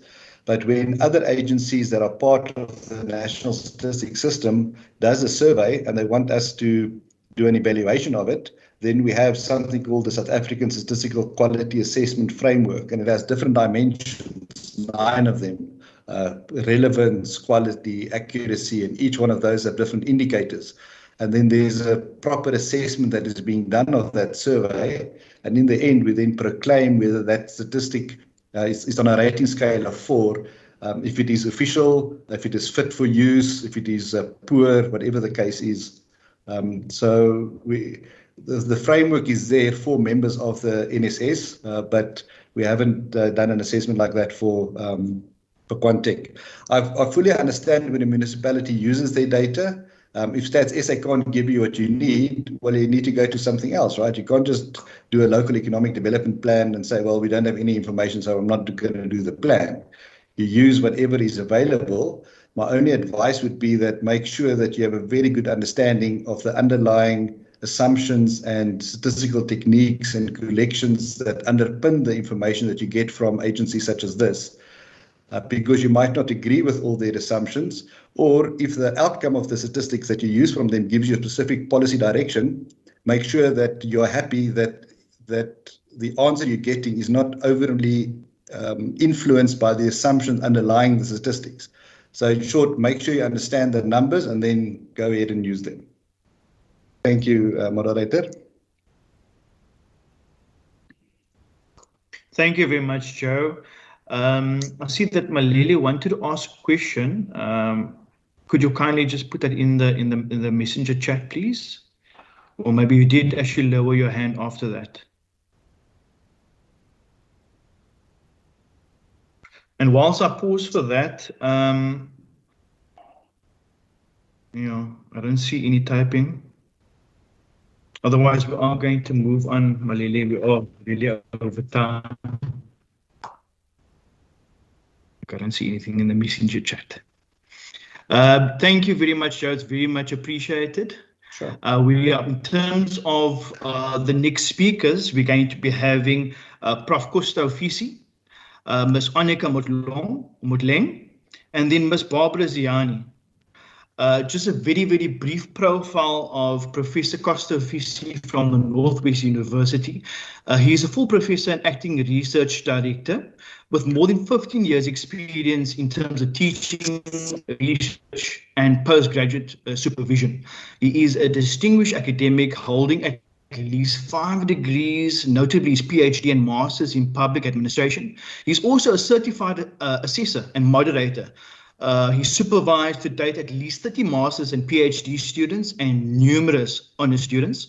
Prof. Ofisi most notably was awarded the Rector's Award for being the most productive researcher at Northwest University. So he will be presenting to us today, fostering innovation in the public sector. Before he goes ahead, I just want you to imagine a world where innovations coming from the public sector not only improves efficiency, right, service delivery, but it also has a chance of being commercialized and have an uptake within the private sector. With that, Professor Ofisi, I'll hand over to you. Thank you. Just let me see if you are, you can just unmute as well as put your presentation up. Thank you. Thank you for that introduction. Can you hear me? That's affirmative and correct. All right, let me put my slide. Can you see my slide? Yes, I can, Prof. Thank you. Right. Thank you. So for the sake of time, I will just go straight to defining what innovation is about in the context of the public sector. So this presentation is basically based on my inaugural lecture, which I delivered when I was promoted at the Northwest University to be a professor. So successful innovation is defined as the creation and implementation of new processes, products, services, methods of delivery, which result in significant improvement in outcomes such as efficiency, effectiveness, and quality. Now, the European Commission defines innovation as the process of generating new ideas and implementing them for value creation for society, covering new and improved processes. In the South African context, the Center for Public Service Innovation defines innovation as applied creativity, and which is contextually relevant. Sorry about that. And in my lecture, I defined innovation in the public sector as the creation, fostering, and diffusion of new improved ideas, processes, structures, systems, and approaches meant to improve the functioning of and products as well as services provided by public sector organizations. Now, there's a whole typology of innovation which I present here. The first one concerns product innovation, which is basically about employment of new products in service provision. And service innovations, which is about new ways of providing services to end users, and process innovations, which is about redesigning organizational processes and business process reengineering. Position innovation, which is about new contexts or users, for example, for addressing the tax needs of informal enterprises. Strategic innovation, which is about formulation of new goals and purposes. Governance innovation, which is about redefining forms of engagement, forms of engaging citizens and institutions. And interestingly, rhetorical innovation, which is about new language and new concepts, for example, congestion charges in major cities is given as an example there. And system interaction innovations, which is about improving ways of interaction among organizations and knowledge centers. And systematic innovation, which is about the purposeful and organized search for changes in the systematic analysis of opportunities, and such changes might offer for economic and social innovation. Now the question is, why should we talk about innovation? And I cite what the former President Thabo Mbeki said, that all of us cited in CPSI, Center for Public Service Innovation, all of us should turn our backs on routine. It means that we must repudiate the comfort zones. This means that we must once again reposition ourselves as innovators who dare to challenge the proven truths. That's quite a mouthful there. And as I move on with my focus on why innovation in the public sector. Now, a systematic review of literature of not less than 200 sources demonstrates that innovation drives its significance from its outcomes, which basically include economic development, improved effectiveness and efficiency, novel solutions to societal challenges such as poverty, inequality, unemployment. We talk about them as one of the triple challenges in South Africa. Increased customer satisfaction with the quality of public services, greater citizen involvement, as well as private partners. Now, innovation also increases value for communities and can improve the functionality of public sector organizations. And it's actually a mandate in the South African context. The Minister of Public Service and Administration is mandated to come up with initiatives to foster innovation in the public sector in terms of the Public Service Act of 1994. Now, I just highlight some of the challenges which would, in a way, make a case for innovation in this case in the public service. Now, in the 2019 to 2020 AG report, only about 26 auditees managed to produce quality financial statements.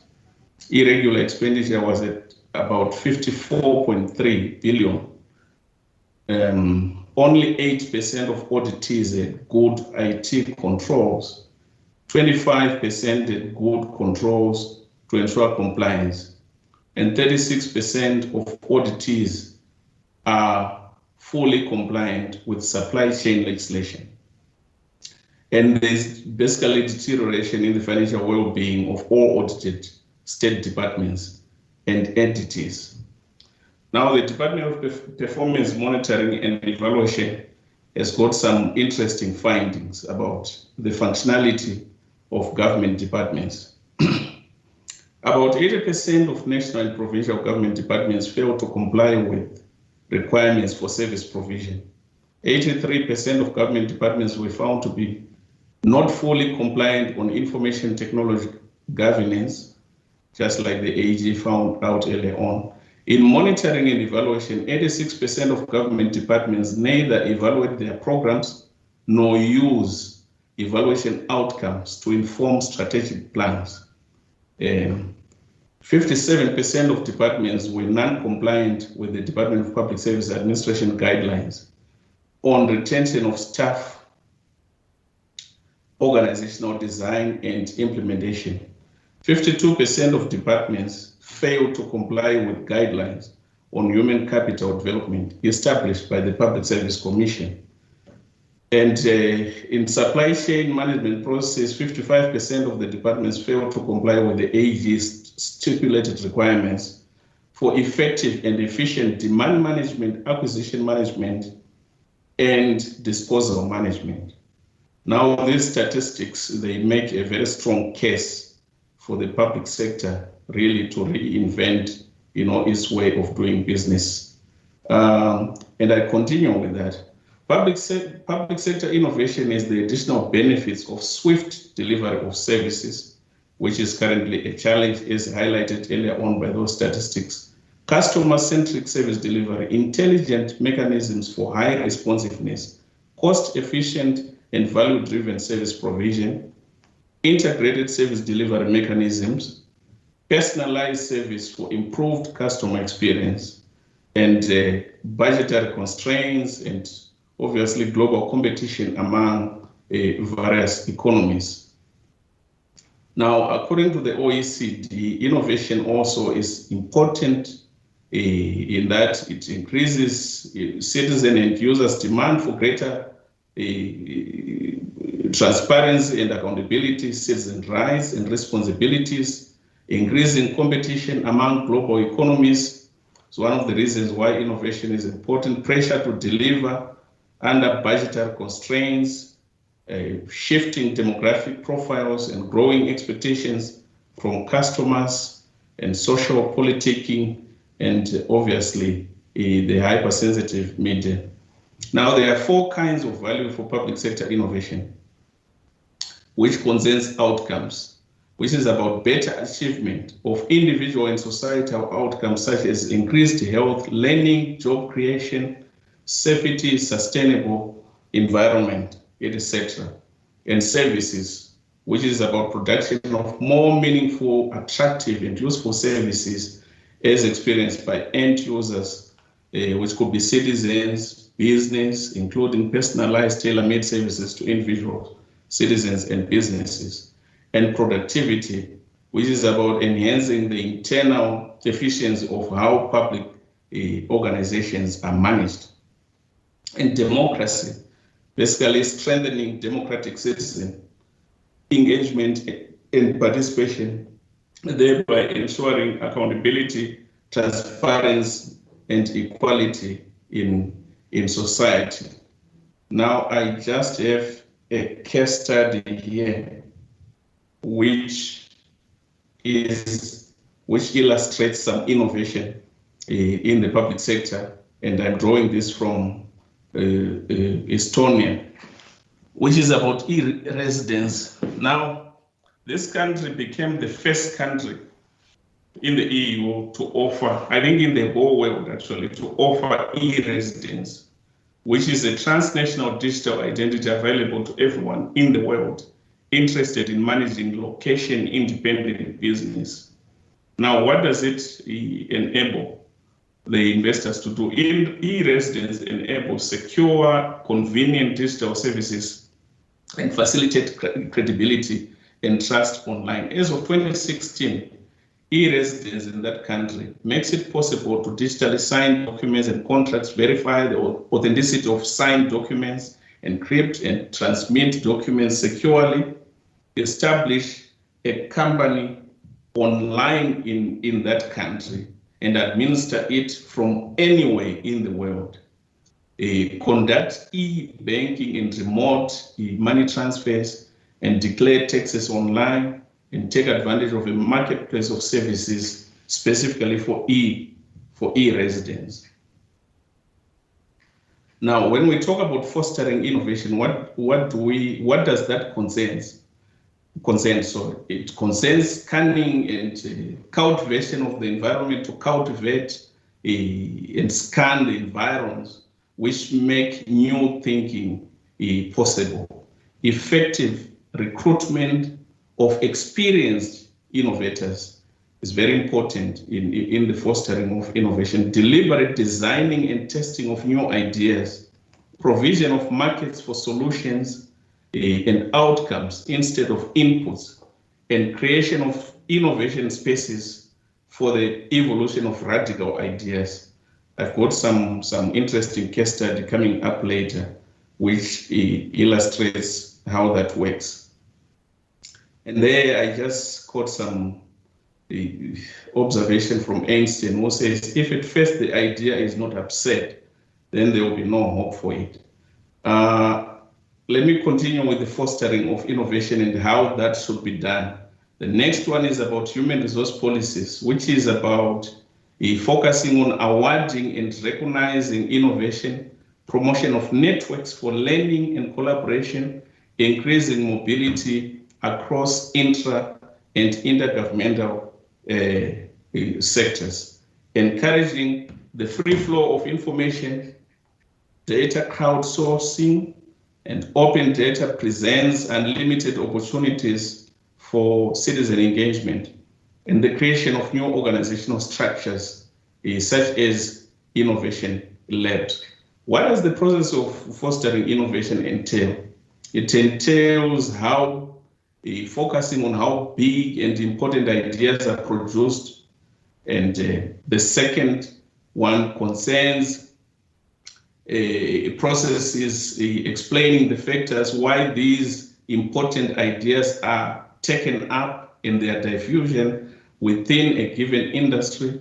The third entails determining conditions which are created by the public sector managers and leaders for allowing continuous innovation within such organizations. The fourth entails distinguishing between failed experiments and successful innovation. I think for the sake of time, I will skip that and just go to the measurement of public sector innovation. Now, this is basically about focusing on the environment for innovation to thrive, which entails a strategy for innovation, specified guidelines and specific objectives, and a system for monitoring and evaluation. In other words, when you want to measure the public sector innovation, you focus on these things. And then the second one, the inputs, which entails financial resources, the expenditure including dedicated budgets for innovation, output, which entails numbers of products, services, creative processes and procedures, and models of delivery, copyrights, inventions, and so forth. And obviously the last one, which is about outcomes, which could be evaluations of the achievement of intended innovation outcomes. Now, I said earlier on that I would give an example of a practical example of how innovation may actually be fostered. Now, there's this concept which is emerging of innovation districts, which is basically a type of land use in cities, embracing the renewal of urban areas by advancing innovation economy activities. And their innovation districts are basically characterized by three types of assets, which are physical. The first one is physical assets, which are public and privately owned assets that knit the innovation district into the broader metro area, and physical landscapes, which can be converted into labs of creativity, and testing new ideas, just creating spaces for experimentation. 4 more minutes, and so Prof. Profisi. Sorry? 4 more minutes. Thank you. Economic assets, which is the next category of assets, which concerns firms, institutions, organizations that drive, cultivate, or support an innovation-rich environment. And the last category of network of assets is network assets, which is about relationships between actors, which can be amongst individuals, firms, and institutions. Now, Silicon Valley is given as an example of innovation, as an example of an innovation district where social networks were responsible for necessitating entrepreneurship as well as experimentation. What is the contribution of this, which I think is important in the context of this conference? You will find that about 30 businesses in the Fortune 1000 have got headquarters in Silicon Valley. About thousands of startup companies are found in Silicon Valley. And Silicon Valley basically accounts for a third of venture capital in the US. That's quite a significant contribution which this innovation district is making to the US economy. Now, there's this concept of an observatory for innovation, which is basically about collecting and measuring, monitoring, and evaluation of innovations from different sectors. So basically, this is just an operational online platform which provides a database of innovations across different sectors and documents public sector innovations in the design of structures, systems, processes, services, and the provision of such services in different sectors. And it facilitates possible sharing and replication and upscaling of innovations, successful innovations across other sectors, which I think is a key lesson in fostering innovation in South Africa.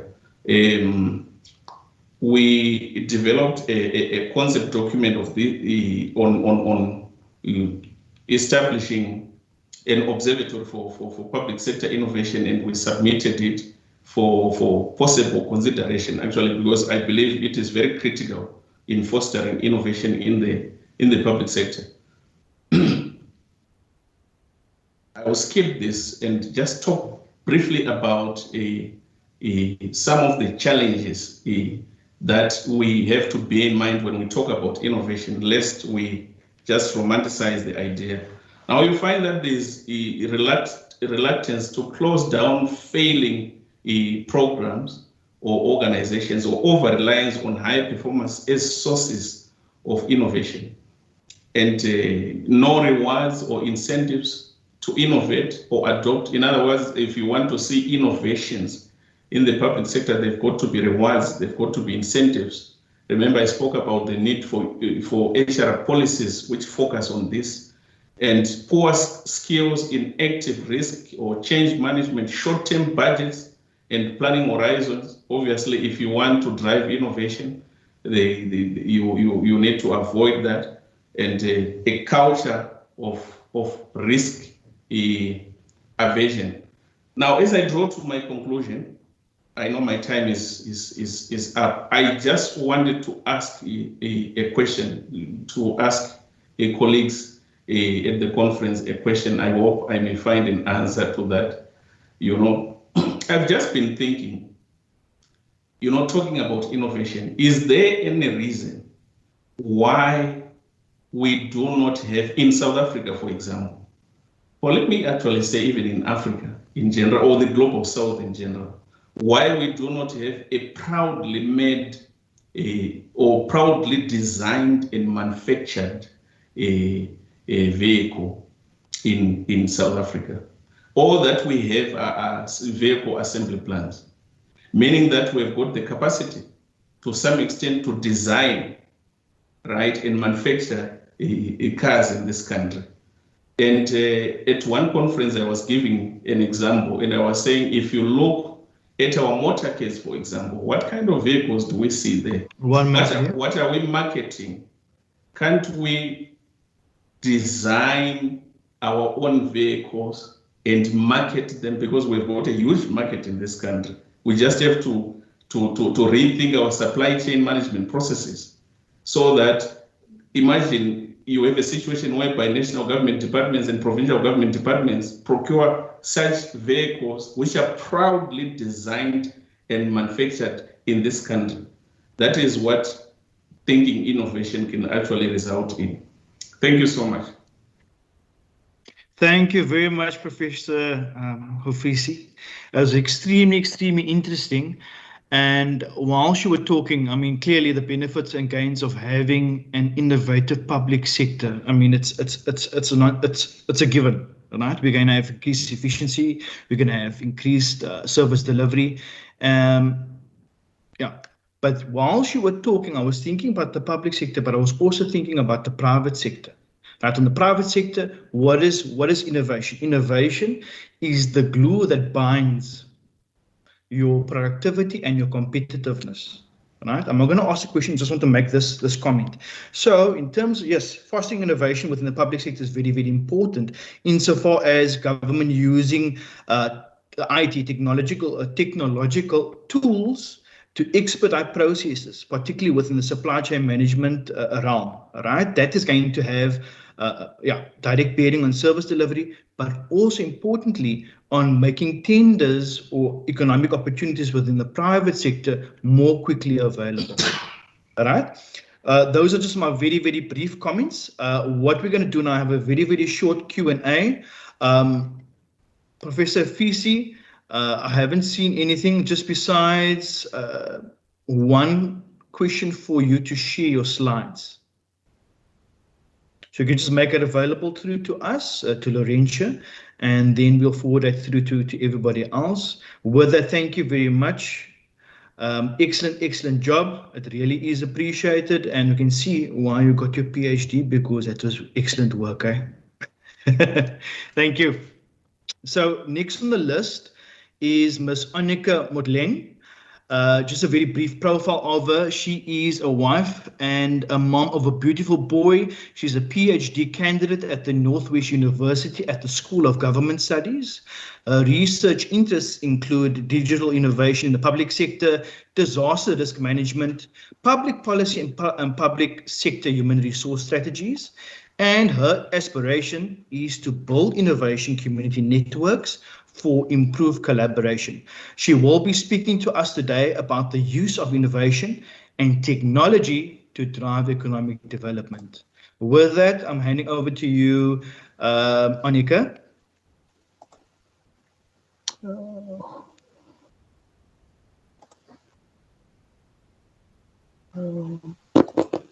Just wait a bit.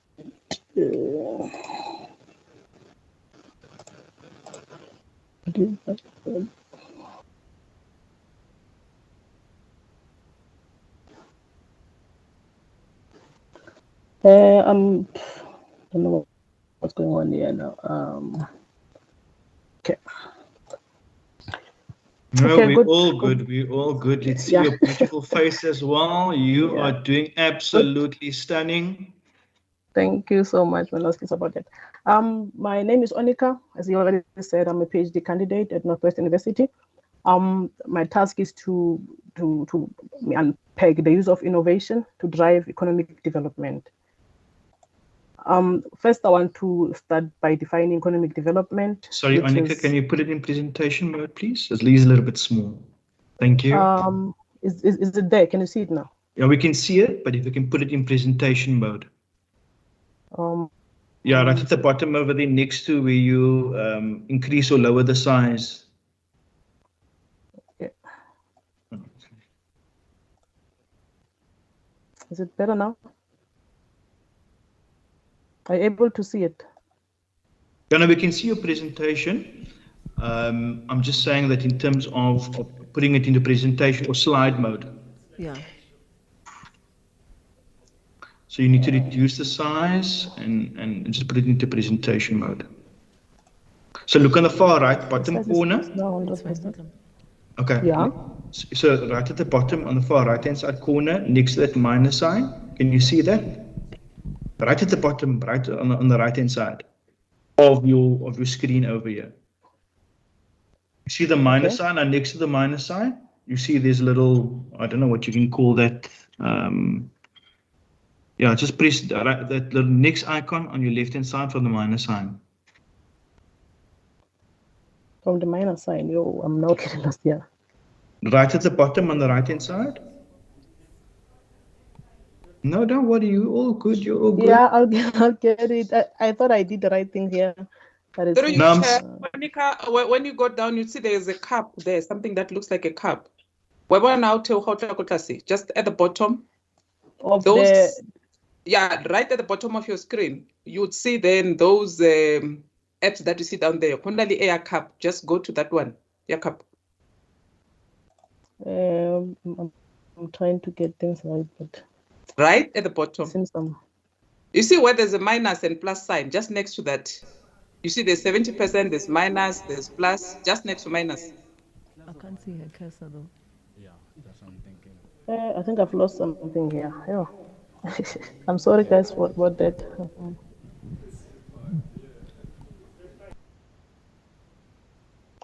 Someone is advising that you press F5.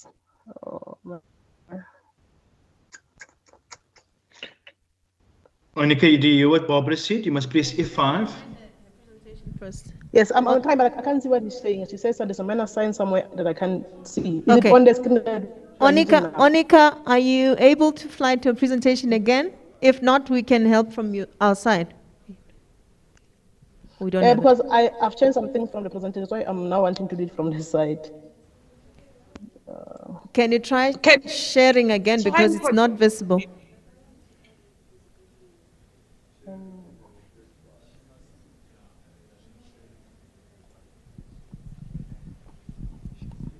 Are you able to see it now? Not yet. I've done the best. Okay, now let's come back to the bottom of your screen. Just at the bottom. Okay. Yeah, or just go press F5. Or the funnel. There's a funnel kind of looking icon at the bottom right. Go down further. Is it the wine glass? Yeah, they're saying wine glass in front of you. Yes, that's the one. Alternatively, just go up and then do slideshow on the menu. Then you can pick it from there. Okay. Because I did a slideshow, that's why I thought I'd got it right. Did you click on the wine glass? Just go back to the wine glass. You will get the wine glass. Just tell the F5.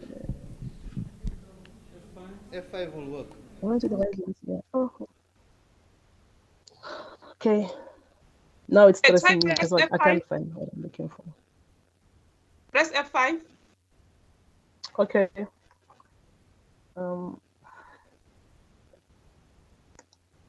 it coming up?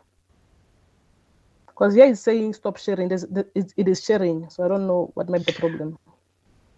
So Annika, just go to try slideshow again. We don't see your cursor.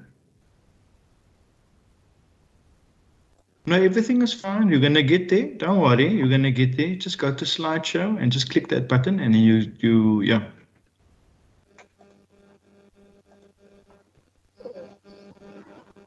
Okay. Okay, let's just start from the beginning. I do the arrow that says open share tray. Is it the right one? That's the one when you're sharing. Yes, because I click on that one the first time. Use that one when you're sharing. Okay. Okay, just share your presentation again.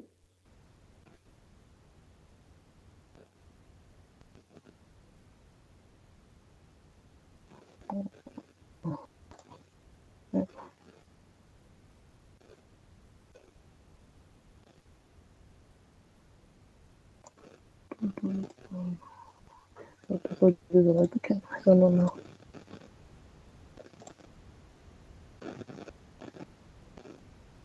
Can you see it now? I don't know. Yes, we can see it, but it's still not on the slideshow. Yeah, it's fine.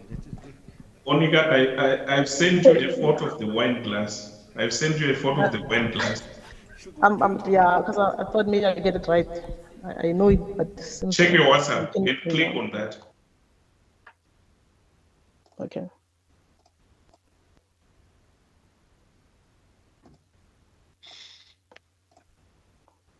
I'm sorry.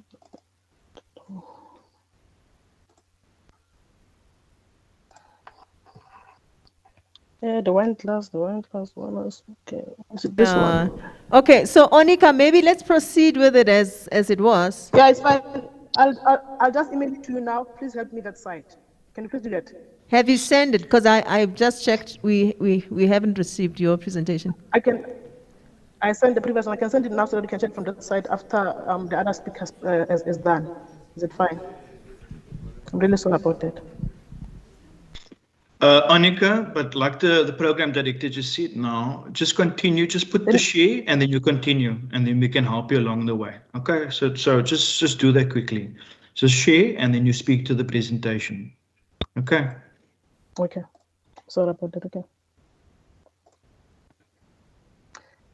Okay, I've shared the screen. I'm sorry about that. The use of innovation to drive economic development. We don't see anything yet, eh? Just try and share it again.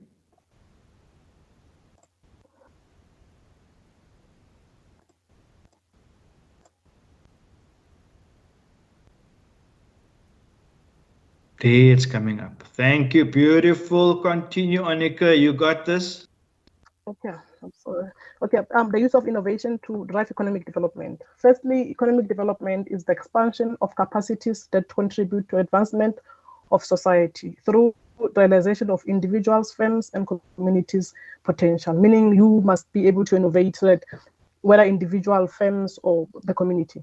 It involves transferring capital from established methods of production to new innovation, productivity, enhancing method. Economic development is focused on quality improvement, risk mitigation, innovation, and entrepreneurship that places the economy at a high trajectory. According to Scambetta, entrepreneurs are often innovators. Therefore, they contribute to economic development by bringing new goods, new technologies, and to markets. They open up new markets and commercialize new knowledge. Innovation is the development of new products, processes, new markets, and new ways to organize business. The logic behind it is to maximize the socioeconomic effects by increasing the efficient use of intellectual potential, meaning it's mainly focused on intellectual potential. Now I put a picture there that shows that you can innovate anyway. You can even plant trees or whatever, meal or anything, even on a dry ground. Types of innovation that already been mentioned. We have product, process, marketing, and organizational. But the aim mainly is to fasten the delivery, to reduce the cost of the product, and to make sure that the product is also more effective and is also a quality product. It then improves the results of how the customers or clients see the product. There's a history between revolution and innovation. So technology and innovation play a central role in economic development. Sorry, Annika, you need to go to the next slide. You need to go to the next slide. The slides, eh? We're just seeing economic development now. So you just need to go to the next slides as you talk to it. Thank you. Am I the right one now? History of the interaction. Are you there now?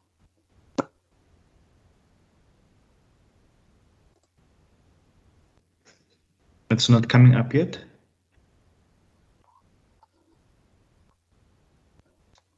Okay.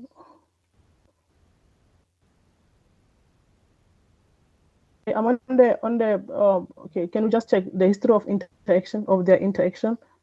Okay, let us continue. We'll then send the slide through. Hopefully, technology and innovation play a central role in economic development processes. The global economy has been transforming rapidly and affecting the direction, structure, and quality of economic development. Innovation does not only raise the quality of economic output, but also the quality of and nature of what is produced. We see, we now look at how innovation can influence economic development. According to BAL, it can add value it can improve our living standard, and there should be new products for economic to develop even further. It then innovation is a production factor which promotes economic development and increases the productivity of the existing product resources, regardless of how it looked before. Innovation will change how the product functions. It will create new value. It will create wealth for the country, and it will also create its own sector, which is maybe, for example, digital economy that we have now. We have comparison between Italy, South Korea, Taiwan, and China, but we found that in Italy they did not have more developments because they did not have enough patents for the past 15 years. So their economy is then lagging behind. We see the use of innovation in the health sector, where now doctors are able to use innovation or advanced technology to help people to maybe live longer or be able to see, because they are now using what they call cataract surgery. It's now using digital, no longer using the old method where you have to open the eye and all those and put the stitches there. But now they're using digital, which is easier. There's a camera that they use to read eye condition and send it direct to the computer instead of inserting a scalpel through the small incision. The patient can immediately after surgery be able to use the eye without any delay. We see computers have now developed. We don't need the whole house now to house a computer, but we have now computers even in our cell phones. We are able to use Word and Excel documents in a Word app in our phones. We have TVs that have developed so far. We used to have analog. Now we have a better TVs that are thinner and smaller and portable to use. You can even take it wherever you go. So this says innovators now have a market. Innovators now have a chance to improve what they can bring up, and that means more money for them and more ideas for them, and then more even economic development. We have now what we call smart culture, where countries like Japan and India, they are now using drones to gather information on the development of their farms without having to walk around. They use drones. They also have what we call robotics to milk. They use robotics now to milk their cows, which gives out more milk and saves them time, and is also able to record what has happened before. And innovation can benefit the economy because we'll have more jobs. Hello? Sorry, Annika, I just got your presentation. Which section are you on? It's an old one, that one. It's an old one. Yes, but you can speak to it as well. I've improved on it days ago. That's why I'm kind of, Okay. I'll put it back at the last over there. The last slide over there. Okay. Carry on. Thank you. And then we have the state can support this development by first creating policies for new industries of economy and production structures. The government can then create what we call NSI, which is already there in most countries. In our country, we have now the commission that was made, it was established in 2018 by the president, the 4IR commission, that can then assist in all these innovations, just to make sure that it's aligned and governed in a way that we can produce maybe more results. In Rwanda, we have what you call NISI that was supposed to be aiming at 2020. From 2015, they've been working on it. Out of this NISI, they created a program for learners that every learner should have a computer, a laptop. And in that way, we are creating a generation that will have innovation ideas that can then improve our economy in the next years. The government can create infrastructure that can support innovation. They can have fiber deals maybe with other countries, so they cannot have it themselves. They can also establish organizations like, for example, by now we have TIA that is able to accept proposals from universities and innovators that want to maybe market or pilot their innovations, and that assists a lot. We also have to move from top-down management system to people that are able to govern themselves be allowed to innovate in their own spaces. We also need policies that will allow collaborations between actors like universities, private sectors, and research institutions. We also need tax benefit via incentives. Government has to have such policies, but in my research, I found that most developing countries cannot really have these tax incentives because maybe they're still developing, not many people are producing new products. And only countries like China, Singapore, they're really doing well, but most of the countries are not really doing well coming to, but it is important. South Africa has it, but it also has its requirement. It cannot be given to individuals, NPOs, and unless the also organization is also contributing to R&Ds. And we have Switzerland is giving as a framework where they of what they used when they were kind of creating innovative economy for their country. They've done so well so far. They've been noted as the highest ranked country. What they've done is that they focused on human capital and research, which is having research and ICT focus from the primary to tertiary education. They focus a lot on research and development. They have a better infrastructure, better market, business sophistication, like they allow knowledge to go across, diffuse. They also have knowledge and technology. They have creative outputs, meaning they have this, they've built this market that can be freely accessible to everyone who wants to innovate. But there are challenges on this. One, leadership should be committed. If it's not, then it's useless. We should also have policies. If they're not there to drive this, it's useless. Government has to plan along this to achieve it. Should have implementation, accountability. If there isn't, then there is no benefit. We need to have monitoring after a few years. We should come back and measure what we have done so far. So all this are mainly about economic development and innovation. So another writer, Skampeter, says they are intimately involved. They interact all the time. The more economic development grow, the more the innovation grow. The more innovation grow as well, the more economic development grow. Thank you.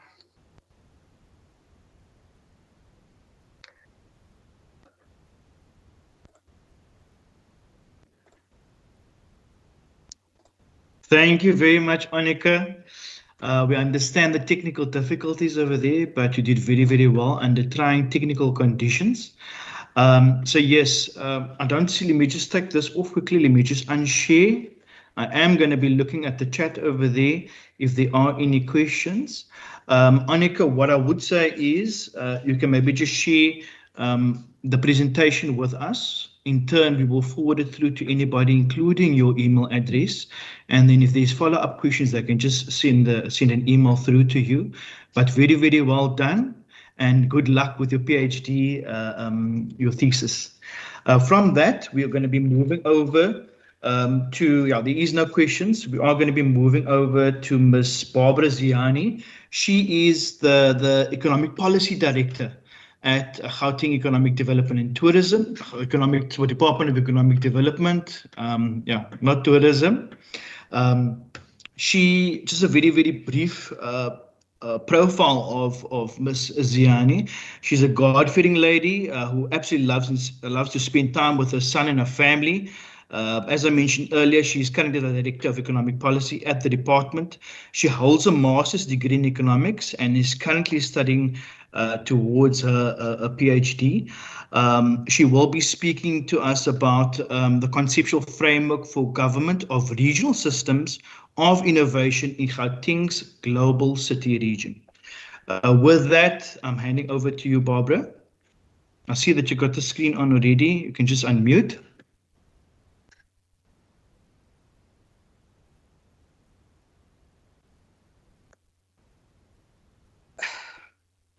Good afternoon to everyone. I just thought I should greet and then I'll mute my camera. Hello, everyone. And thanks for the opportunity.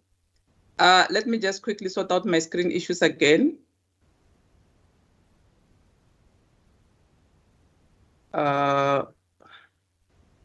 I did not notice that I have unmuted. Now what happened? Because I got it right first time around. There we go. Where's the presentation? There we go. Can you all see my presentation? You are a star, Barbara. Thank you so much. Okay, thank you so much. So the title of my presentation is on the conceptual framework of the governance of regional innovation or regional systems of innovation in Gauteng. Now, maybe I just thought, let me just quickly share the purpose because this is what has actually motivated, I guess, the development of this paper. And to say that why investigating the regional systems of innovation? I mean, I'm located in the Department of Economic Development that plays a key role, you know, in the space of innovation policy. And by so saying, I mean, we are the biggest economy in the province. I mean, we play the biggest role in the country by being, you know, the largest contributor to the economic growth of the country. And you'd realize that then it means that when it comes to the issues of productivity and industrial development, we also are very key. Now, when you look at the background for Gauteng in terms of innovation, we have been driving the agenda of becoming a knowledge-based and smart province since the early 2000s in the province. And what has actually been happening is that we've put institutions in place and we've put policies in place to, you know, ensure that this agenda is actually being driven and it's being implemented. Amongst others is, you'd remember the days of the Blue IQ way back when the Blue IQ adopted 11 mega projects. And sectors were actually identified them through the Gauteng Growth and Development Strategy of 2006. And what then happened is that among the sectors that were identified, it was the smart industries, the advanced manufacturing, but later we then adopted, you know, the green economy project programs. And those then were given to the Innovation Hub as an institution that was established to ensure that that it promotes, you know, the support of smart industries. With that being said, in 2018, the province has made a bold policy pronouncement of us becoming a Silicon Valley of Africa. And I'm not going to talk too much on that. Prof has touched on that, but ours is actually premised on 5 pillars that I'm just going to showcase quickly now.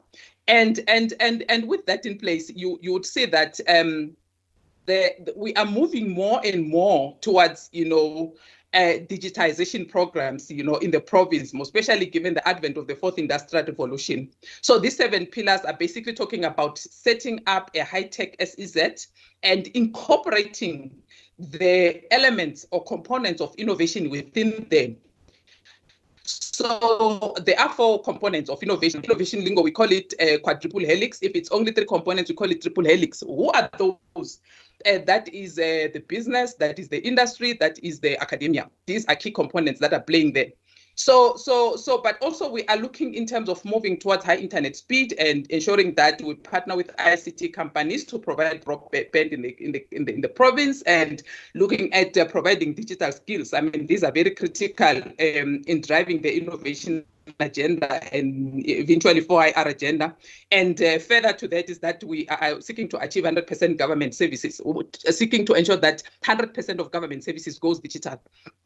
Quickly, I'm not going to touch into definitions, but I thought relevant to these innovation systems, because remember, I'm speaking about the regional systems of innovation. So innovation systems, it's a definition that is going to come out prominently, and it's defined as the production and diffusion of knowledge in various institutional, political, and organizational settings that lead to the development and diffusion of innovation in specific region. Now, this basically, it brings together the components or the 4 components that I spoke about, the quadruple helix components of innovation. Now, with that concept of innovation system, you come with the so-called national systems of innovation. That basically simply reflecting that definition of systems of innovation into the national level. The regional systems of innovation basically talks to the innovation at the sub-regional level. And these are the components that I was talking about. Now, when you look at these components, you realize that it's just a web of of role players, and they play key role, and some of the role actually they overlap, but they are all important towards the building of the regional systems of innovation. So, for example, you'd have government, they're playing a key role of providing policy, technology and innovation policy, ensuring that they will fund infrastructure, innovation infrastructure, and ensuring that there's education and science systems that is able to support the system. And then there's research that's actually taking place in government level. Now, academia does that, providing the diffusion of knowledge and knowledge transfer, and then we partner with government in the system, through research chairs, and then business playing a key role of productivity, incubation, and ensure that indeed there's commercialization of all these products that are being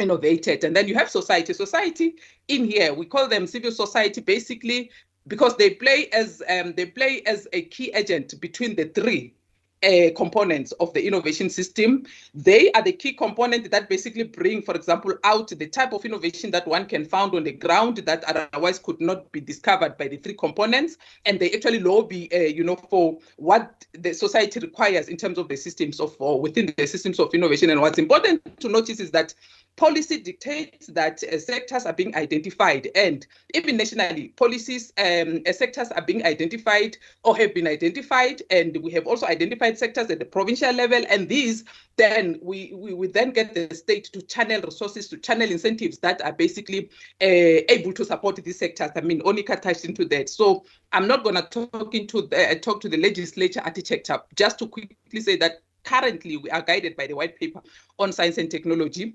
It was adopted by 2019 in Gauteng. We have the Gauteng Innovation Knowledge-Based Economy Strategy. It was adopted in 2012, and then there's a Gauteng province-wide 4IR strategy, 4IR and digitization program, and all under the ambit of the growing together. So I'm going to skip a number of slides and just go straight to governance. And you ask yourself, why am I saying all of these things in the context of governance, given that I only have really 15 minutes? I mean,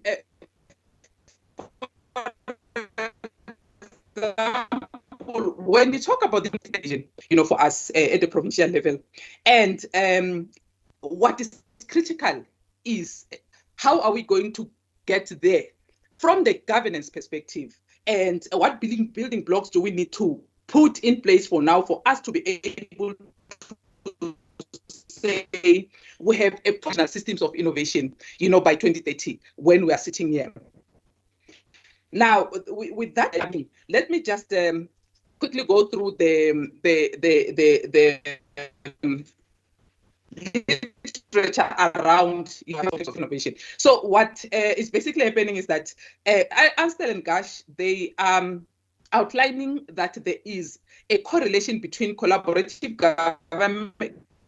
governance and governance. And when they are defining collaborative governance, they are defining arrangement where one or more public agencies directly engage stakeholders in collective decision-making processes that is formal, consensus, and orientated, and or assets. So that's why now you realize that when I was speaking about those components of the quadruple helix, it's to say that when you talk to governance now, you're talking about all those institutions coming in place, coming together, to make a collaborative effort in driving the regional systems of innovation. Now, key to this definition is these 6 features that you see here. First one, it says that the collaborative governance is initiated by public agencies or institutions, and the participants in that forum, they will then include non-state actors. For example, we have now academia, now we have civil society, and now we have the business society. Now, participants engage directly in decision making and are not merely consulted by public. So the forum is organized, they meet collectively, and the forum aims to make decisions by consensus. And the focus is collaborating on public policy or public management. With that being said, it's very important to further indicate that that this kind of collaboration, it must not be merely ceremonial. And usually, given the what's the word, the nature of this collaboration, I mean,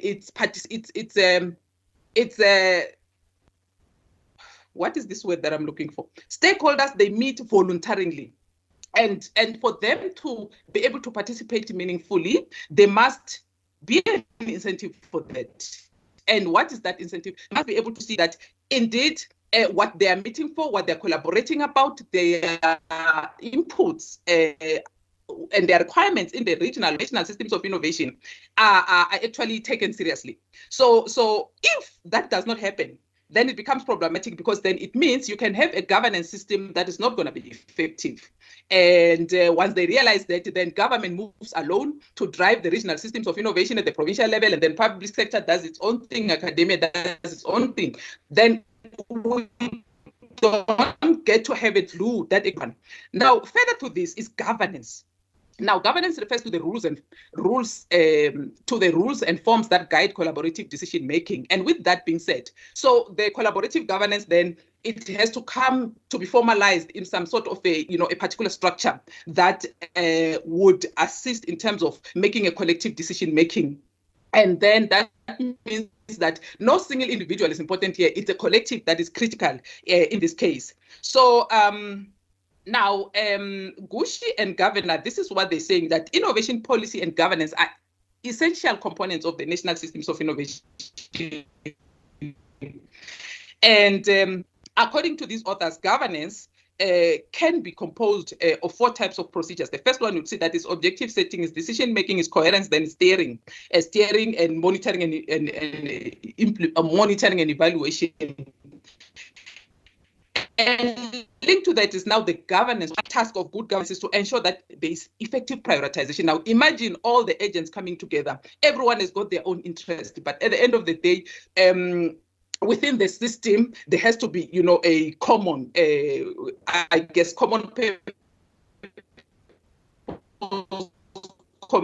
common meeting of the mind. Innovation policy governance becomes a key challenge, and it requires developing the necessary institutional setup procedures and practices for agenda setting and prioritization, implementation, and policy learning. Now, OECD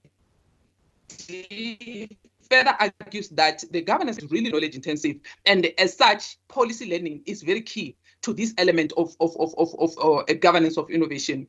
Now, with that being said, so we see there are theories that are being introduced on innovation. I'll just quickly run through that. The first one is the agency theory. Now, basically what this is saying is that then you'd have a government, and then you would have an agent, or you have an agency.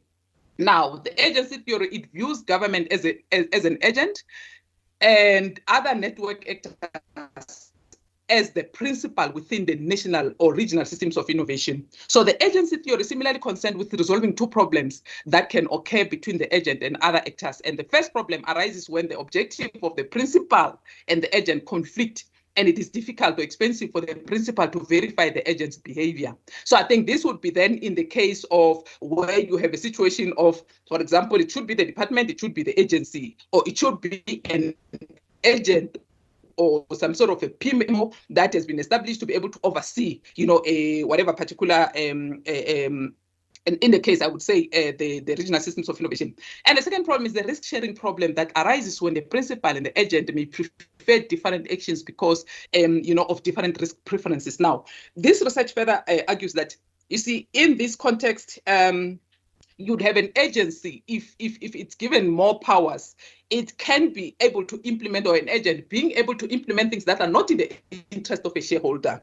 And that is basically risk to a shareholder or to the principal. And as a result, that's where now you start to have, problems within the two. Now, the Stewart theory.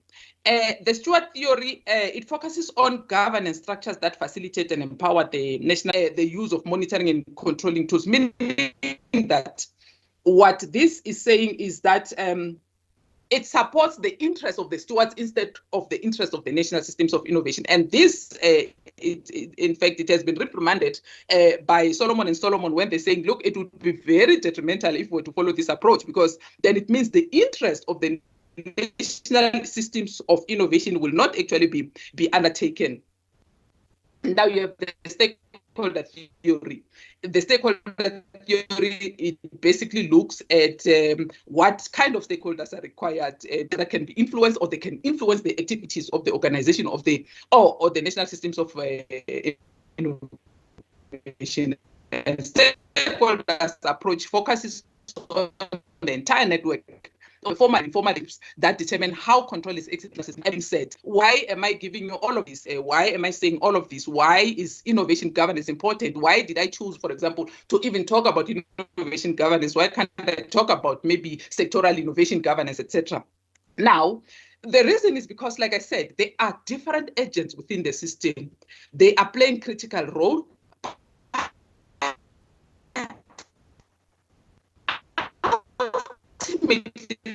The goal is that we want to see, feedback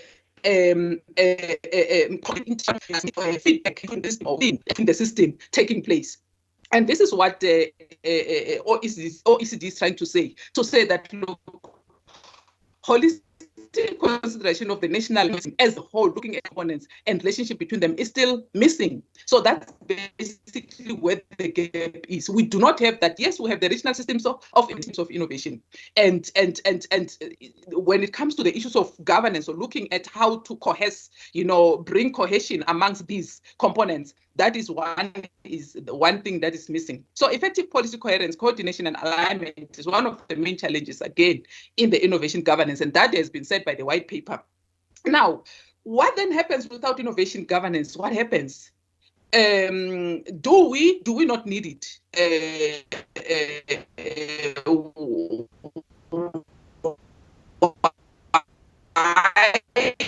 Why? It's because you find that there's minimal policy coherence. There's, in most, no alignment and no coordination, and you find duplication and double dipping in most cases. So remember, we're talking about the system where funds are being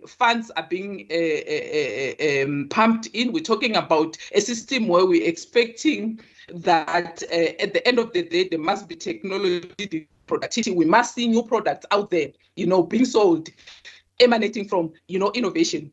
So, and you find that when there's no governance, there's narrow sectoral innovation agenda that is not inclusive. For instance, it will be very powerful to support grassroots innovation, social innovation, and small businesses across the board. 3 more minutes.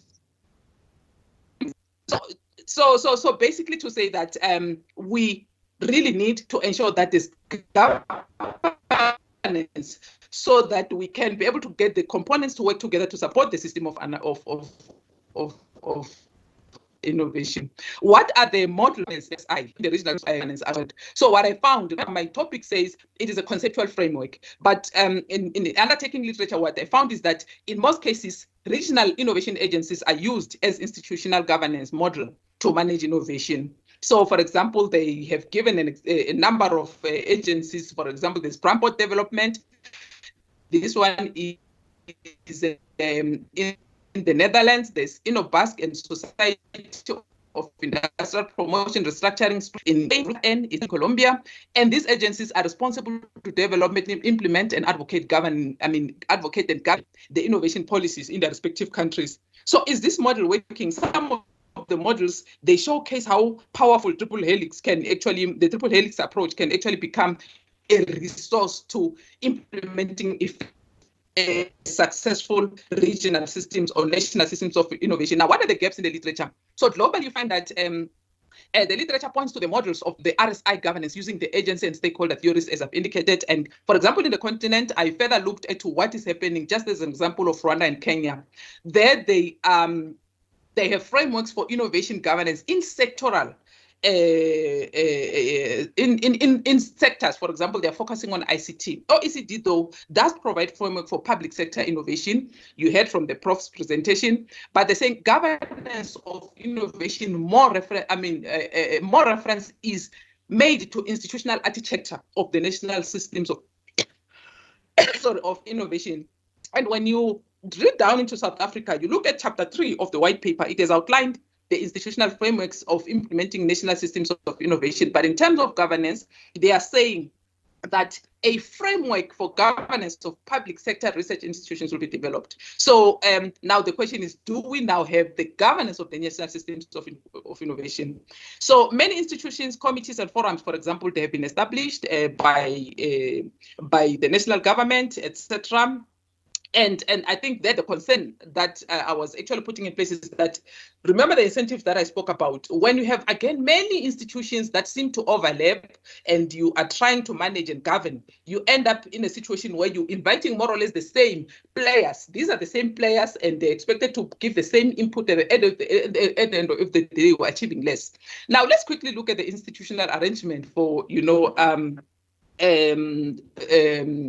fostering implementation of national systems of innovation. Just quickly scan through. So we have the ministerial structure on innovation. This is responsible to set high-level agenda. I mean, this is what I was actually talking about. They approve the cadral plans on innovation. They commit resources to research and innovation. And then you've got annual STI plenary. This one is convened by the presidency and it consists of the same members, and these are your three agents of innovation. Then for the National Advisory Council, this is responsible to take up matters discussed at plenary and take advice from the STI, meaning that from the first committee. So you'd see that it's more or less, okay, the committee do provinces with them. Then you have sector thematic coordination. These are basically, departments that are innovation intensive. So that would be finish with now, Barbara. Okay, so quickly, maybe just to move, maybe let me just quickly talk about the arrangement for how things RSI. Here, what you're finding is we have Office of the Premier that is responsible for agenda setting. A number of pronouncements get made on the SOPA. Then we have the Innovation Forum. It's not yet active. We have the 4IR Council. Right. What does it say about governance? Now you have the Department of Economic Development. That's where I'm located. This is responsible for policy development, coherence and advocacy, monitoring and evaluation. Then we have an agency called the Innovation Hub. They are responsible to implement everything supporting sectoral innovation. With that being said, there are other support programs that we have sectorally. We have the War Room, which consists of 4 work streams, but there is also support for startup programs or startup sectors through startup companies through Tsimologong in partnership with VETS, and then there's ECASI. Right. We further facilitate access to incentives through the DTIC. When you look at, I see you're going to get me fired. Okay, just 1 minute. And let me just get to 1 minute. So basically, I think the presentation is shared. We are going to share with that. So, recommendations, for example, I said the development of regional systems of innovation governance framework that integrates all key components of the system. And for example, we're looking at what kind of but what's important is that we need to enhance the current, institutional arrangements, ensure that they're being strengthened, and then we can then be able to use our think tank, for example, that can play a leading role in providing research that has got to do with, or that looks into the regional systems of innovation, because really there isn't research at the innovation system. And I've then indicated that the Gauteng PSEF strategy has incorporated innovation as one of the pillars. However, there's a need to craft their implementation plan and ensure that that gets incorporates the input of the critical agents within the regional systems of innovation. And we need to capacitate the public sector officials to understand either LSI or RSI in order to engage stakeholders effectively, but understand the requirements to contribute towards the RSI and influence the policy implementation and governance there. Thank you so much. Presentation is going to be shared, and for further engagement, I'm also available. Thank you. Informative and comprehensive presentation. Just very, very brief comment for the interest of time. I mean, clearly, from the 3 presentations, we know that the benefits of fostering innovation in the public sector is a given. Right? Barbara spoke about Blue IQ. Within the Western Cape, we have the Ideas Lab. It's about getting together, sharing ideas, sharing learnings and collaborating a bit further, just also from what's happening in the public in terms of innovation and what's happening in the private, actually in academia, to divide, make that gap a bit smaller and see how we can collaborate, synergize and work a bit better together. Program Director, I don't see any other questions in the chat over here. Thank you very much.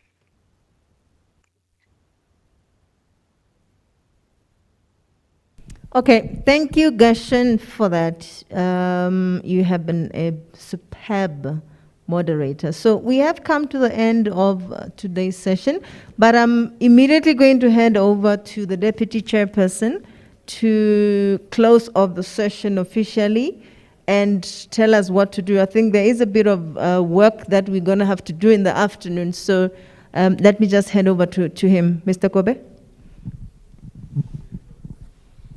Good afternoon, colleagues who have managed to attend the annual conference physically and online, and thanks for the excellent moderators. So, colleagues, I just want to make this announcement that the winners from the questions posted by Dr. Foshi will be announced tomorrow.